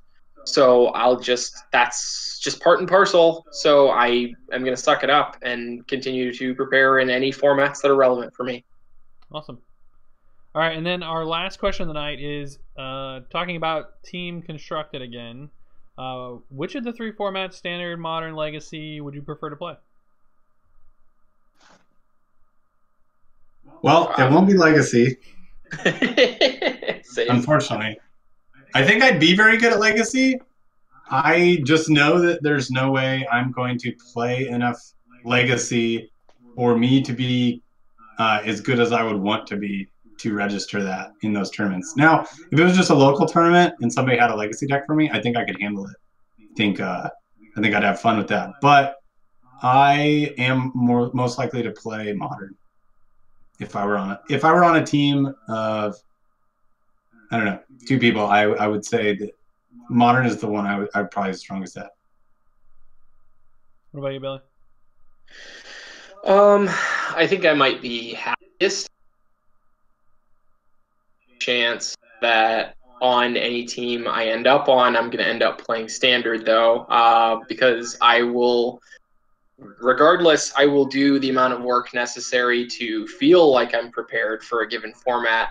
And any of my friends who, are possibly going to, team with us, basically anyone I can think of would be really happy to play Modern. They have a Modern deck that they're invested in. Pretty much everyone I know has a Modern deck that they love. Yeah. So to that end, play what you love. Let's make sure it's up to date and you have a good sideboard, and we'll just move on. Zako's already committed to playing Legacy. I wouldn't. I hate that format. I think it's boring. So I'm almost assuredly going to play Standard. And I think sometimes Standard's going to be easier to prepare for. Sometimes it's going to be the hardest. I guess Legacy is probably always the easiest if you're a Legacy player, but it's just the breadth of work, like Steve's saying. Just am I going to play 1,000 matches of Legacy between now and the PT? Hell no. No, I'm not interested in that. So no, that's out. So I'll probably play Standard, and I'll suck it up, I guess. Yeah. Oh, we lost Billy again. And then Billy, don't forget to turn on your webcam. I'm back. Right. It just bonked on me for some reason. And then for me, I would like to say I could probably play any of the formats. I have, like Billy, I feel like Standard, I need to play a ton of games, get comfortable in mirrors. Modern, like I said, I do have a high win percentage. I feel like I understand how decks work and how they're going to play out. And then in Legacy, that's probably my worst format of the 3, but like I've had good success with it, honestly. Just going into it kind of blind. I've usually played Death and Taxes, which is, historically I lose game 1 and then I figure out how I need to tax them, and then I win games 2 and 3. And Grixis Delver I think is a very good deck too. It's a lot of fun, but I do think it's so popular that a lot of people know how to beat it if they want to. So yeah, but I think if push came to shove, I'd probably play Modern. But yeah, that's all of our users submitted questions. We've got about 10 minutes before we normally wrap up. I appreciate you guys' time. Do you guys have any questions for each other or for me, or any comments that you guys want? I mean, if you don't, it's fine. But I didn't know if throughout the evening maybe there were some discussion points that we talked about that you guys wanted to talk about further. I would doubt that Billy and I have too many questions for each other, just because we bunked up with each other all weekend. Yeah. I will add to the last question that while I like Modern and I do feel like I provide a lot of value, I would provide a lot of value to playing Modern for a team, because I think Modern's about, as long as you know what all the other decks do and know what your deck does, that's really all you need to know to succeed in Modern. So I guess if we had an equally positioned player, I could easily see me providing the most value in Standard, as long as we had the right Standard deck. Sure, being almost like, instead of playing the format you're best at, coaching the format you're best at, essentially, or using your insight to, yeah, It's definitely a. I just mean, yeah. Like, so I just think, as long as we had a modern player that had also played, kind of for the last 3 years and just kind of like, no matter what you played against, as long as you know what they do, you're prepared. As long as you also have a good deck and know what you're doing. And that's kind of one of the biggest keys to doing well at modern. I'm just saying that for me, standard is figuring out, well, which is the deck I'm supposed to play this week. And if I get that correct, I usually do very well without having to actually play too many games with the deck. Most of my preparation is I play games to figure out if that's the deck I need to play, not how to play that deck. Okay, so with that said, what are the signs that you've made the correct deck choice going into a weekend, do you feel like? That's pretty broad, I would say. Well, but there has to be something, right? Like based on how you described it, I feel like there's something that's triggering in you when you're playing those games that says this is the right choice. Yeah, there's specific strengths and weaknesses that I guess I'm shooting for in a given week. For the most part, that's metagaming, but specifically, I think about is like which strengths do I need, which weaknesses can I be okay with, and then general gameplay does help break a lot of tiebreakers. I guess I don't really care how the deck plays as long as it's like if its win percentage is higher, but it's like gameplay is like worse. I guess I don't really care as long as the win percentage is higher if my goal is to win the tournament. But if there's like a lot of times you don't get such a black and white answer in Magic. So if you do have these long games, like for example with zombies, I really appreciated that how many choices were in that deck and how it actually switched roles pretty well. Its cards had a lot of modes. Not that the text on the card changed, but a lot of the cards could change modes based on what turn it was. And I generally play pretty well if my cards have a lot of modes and I can make strong, quick evaluations on sequencing to try to play for the right phases of the game where those modes will be changing and what I need to leverage and stuff like that, as opposed to a deck that is just, tap, cast the one spell with kind of no options. Yeah, I'll say this. I am new to Magic. Like I said, I started with Theros, so I haven't watched a ton of Pro Tours and a ton of GPs compared to a lot of people, I'm sure. But I will honestly say that the quarterfinal match in GP Minneapolis that you played against Nathan was one of the best games of Magic I've ever seen. Yeah, that match was really that was a special one. I've played a lot of matches of Magic, and I don't get a lot that lay themselves out that way. I was actually reminiscing to my wife like the week after, just like how many matches I've played over like the last 5 years and how many are actually similar to that. And I can recall 2 times, specifically game 3. And I think the whole match was really entertaining because like game 1, I kind of get smashed. And then game 2, I actually feel like I squeak out a win. Like I'm able to get through just enough damage, but he like still has cards in hand. And I was kind of out of gas, meaning I just like got in just enough damage and chipped and was just like, all right, well, kind of feel like I was able to steal one on the play, tempo him out a little bit with a deck that doesn't have a lot of tempo in the matchup. And I was just thankful I got one game to play for the match as opposed to, losing game 2 or something. And that game 3 was something that's pretty fun to do and doesn't come up all that often. Like I said, I've had 2 similar game plans, and I recall them because they were so sweet. 2 similar game plans that actually I ended up losing both of those, but one I should have won, and one I guess I can go into those real quick because they're kind of fun stories. So one I was playing against Adrian Sullivan in a Star City Games tournament, and I believe Milwaukee, and essentially the way it played out was Adrian was playing Blue Eye Control, and he had like 7 cards in hand, and I was playing Mono Blue Devotion, and I had no threats in play. I had like 5 lands. My hand was a Gainsay, and Wow. You know, just your classic, like, all right, this game's over. If I could right click concede, I would. Yeah, yeah. But I remember the first kind of time I had this thought in the modern era is I drew a like Judge's Familiar, and that's when the game plan kind of first clicked for me, where I'm just like, okay, well, like playing this doesn't accomplish anything, and essentially I held it and sent it back to him.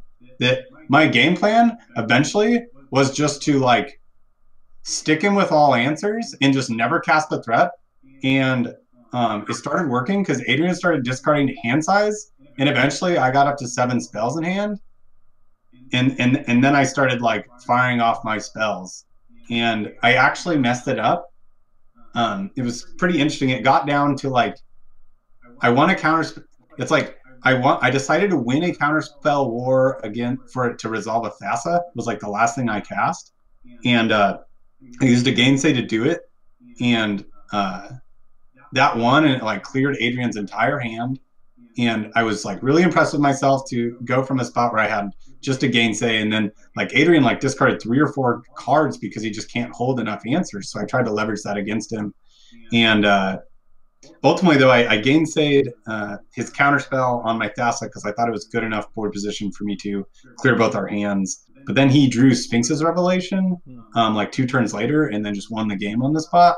And I remember talking to Sam Black afterwards because I thought it was interesting enough to share. And he was playing a lot of mono Blue Devotion at the time, and he thought he liked the play, but he thought that Thassa was not good enough to use your last counterspell on, and that I just have to make sure I don't get Revelation there. So I thought that was a really interesting way to play that game, and that was kind of one of the first times where, and I guess I'll get to it in a second, was you basically have nothing, and like control has like 7 answers in hand, and it feels like you can never win.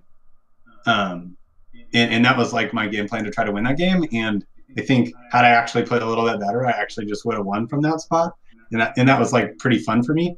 And then I remember like 2 years later, I had a similar scenario come up where I'm playing against Just Guy Control for top 8 at like one of the last seasons of like actual PTQs for Modern, and I'm playing Kiki Pod, and basically my Just Guy opponent just kind of like dominated my early game, and he's got like 5 or 6 cards in hand, and all I have is a Chord of Calling and like 6 lands, and 6 or 7 lands or something. And basically I knew that eventually I could do draw go, and eventually he would tap out and just try to win the game with a Revelation, because usually I think at the time they played like 2 Revelation.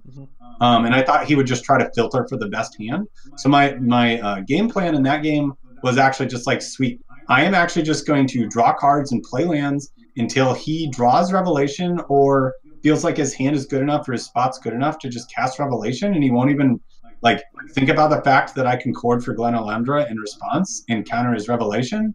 And then I was trying to position myself to where like we would both have kind of full hands. He would go for Revelation, and then I'd get Glen Alendra in play, counter his Revelation, and then I'd have Glen Alendra, and then we'd both have like 6 cards in hand, you know, but I'd still have like some kitchen finks and stuff like that, and then we could go toe to toe again. Unfortunately, I drew the Glen Alendra like 2 turns before he Revelation, and I also lost that game.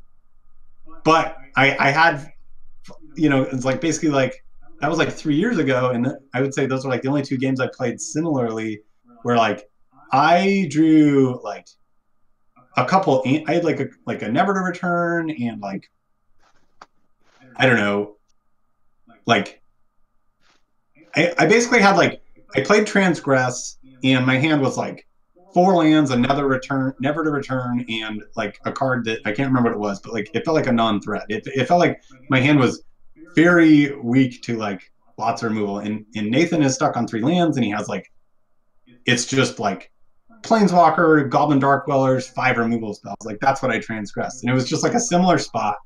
And it kind of reminded me of those other 2 games I played, even though they were kind of different, where I knew that the game was not hopeless, and I knew that I could leverage a spot to just take advantage of the fact that his hand was all answers, and just make sure he couldn't clock me, and essentially just started leveraging my cards all to be worth more than his cards, and used his like pace of his deck against him. And I had some other sweet plays and stuff too. But I know that generally that was my game plan, and I executed it pretty well in the moment, and it was a lot of fun. So that's my story time on. No, those were good, and they're important, because I think you just kind of hit a good point, which is if his hand's all answers, you don't have to deploy your threats into his answers until you're ready to do so. And if he doesn't use those resources, then he might put himself in a situation like Adrian did, where he needs to start discarding cards.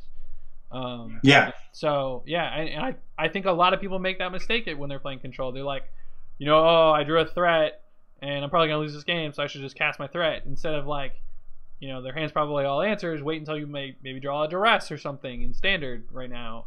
Kind of pick your moments in a way. You're not in a rush to try to resolve all your spells before they can answer them.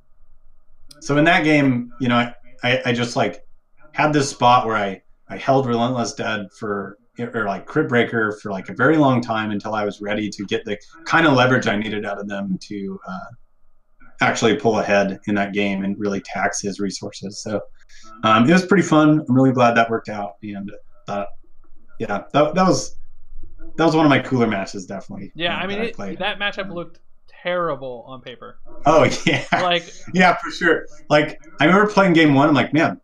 So they give you this deck list, and I'm just like, all these cards are like removal spells, Wrath of Gods, Dark Dwellers, like Kalidas in like Chandras and Lilianas or whatever. And I'm just like, well, this seems really bad. So, but all right, I'm on the play, and I play, and like I actually have like a good hand game 1, and he just like completely destroys me. He's just like, Magma Spray your guy, kill your guy with something else, and then he's like, Kalidas you, Glory Bringer you, and he just had like a bunch of incredible permanents in play at the end of the game, and I had like nothing, and I'm just like, well, this is how my undefeated run ends, and all right, well, this does not seem like a good matchup. I side in, and like I said, I kind of like stole game 2. I'm like, all right, well, I feel like at least I have a chance here to game 3 and get through this, just one game to beat this bad matchup. And then I played that game 3 I just talked about. So yeah, game 1 was a complete demonstration of how bad that matchup looked on paper. It was just like, that's how you'd expect it to look on paper. Just like complete annihilation. Was not close. Yeah, and then I really enjoyed the finals matches against Corey. I think there was a key turn. I'm pretty sure it was in the finals where you triggered Revolt off of a Scavenger Grounds to close out the game. That was really heads up play. Yeah. Took me a second to kind of like we were talking about a long time ago with Seth taking forever. It's just like, okay, all right, yep, he's totally dead to this. Here we go. Yep. All right. So I guess real quick, anything else, Billy, Steve, that you guys want to mention or say to anybody out there? No, not really. I love those stories. That Steve has there. They're really awesome. Something he started on like at the beginning when he was talking was he talked about deck selection and things like that, and and you asked the question too, like, what do you look for in a deck, or like what triggers you when you think, oh, I finally found it. And for me, it's really hard to like know in Standard. It's like, oh, well, this deck does something powerful. So does this one. So it's kind of harder to do it in Standard. But like in Modern, I think it's a little easier to do.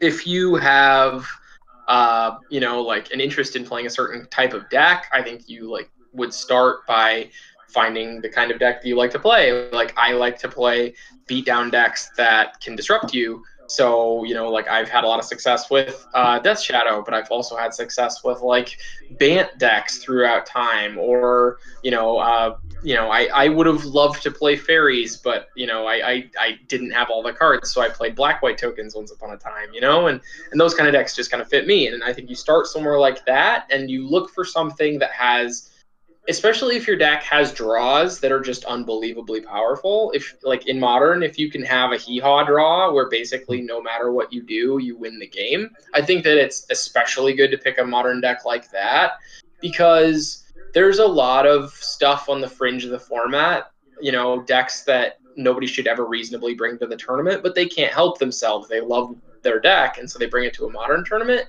and you should be able to win a significant portion of your games against those decks, because you should play a deck that is powerful enough to just, there's an I win draw, that a lot of decks have problems, getting in the way of. Like, that's why Storm is so great, because you can play your turn 3 gifts into turn 4, go off, or discard spell into Tarmogoyf, is that kind of draw to some extent. So I think that that's something you should look for, in Modern. Look for a deck that's powerful, that fits what you're interested in, and also has the occasional draw where when it comes together, you look at your opening 7 and say, oh, I am favored to beat anything. I think that that's something that you should look for. Awesome. Yeah, I think that's a good place to stop for the night. I'm sure we could sit here and talk Magic all night if we all really, really wanted to. But, we usually only stream till 9. And we've kept these guys here for quite a while, and I definitely appreciate that. So we're going to call the stream a good interview, a good night, and I hope to catch you all guys next week. We'll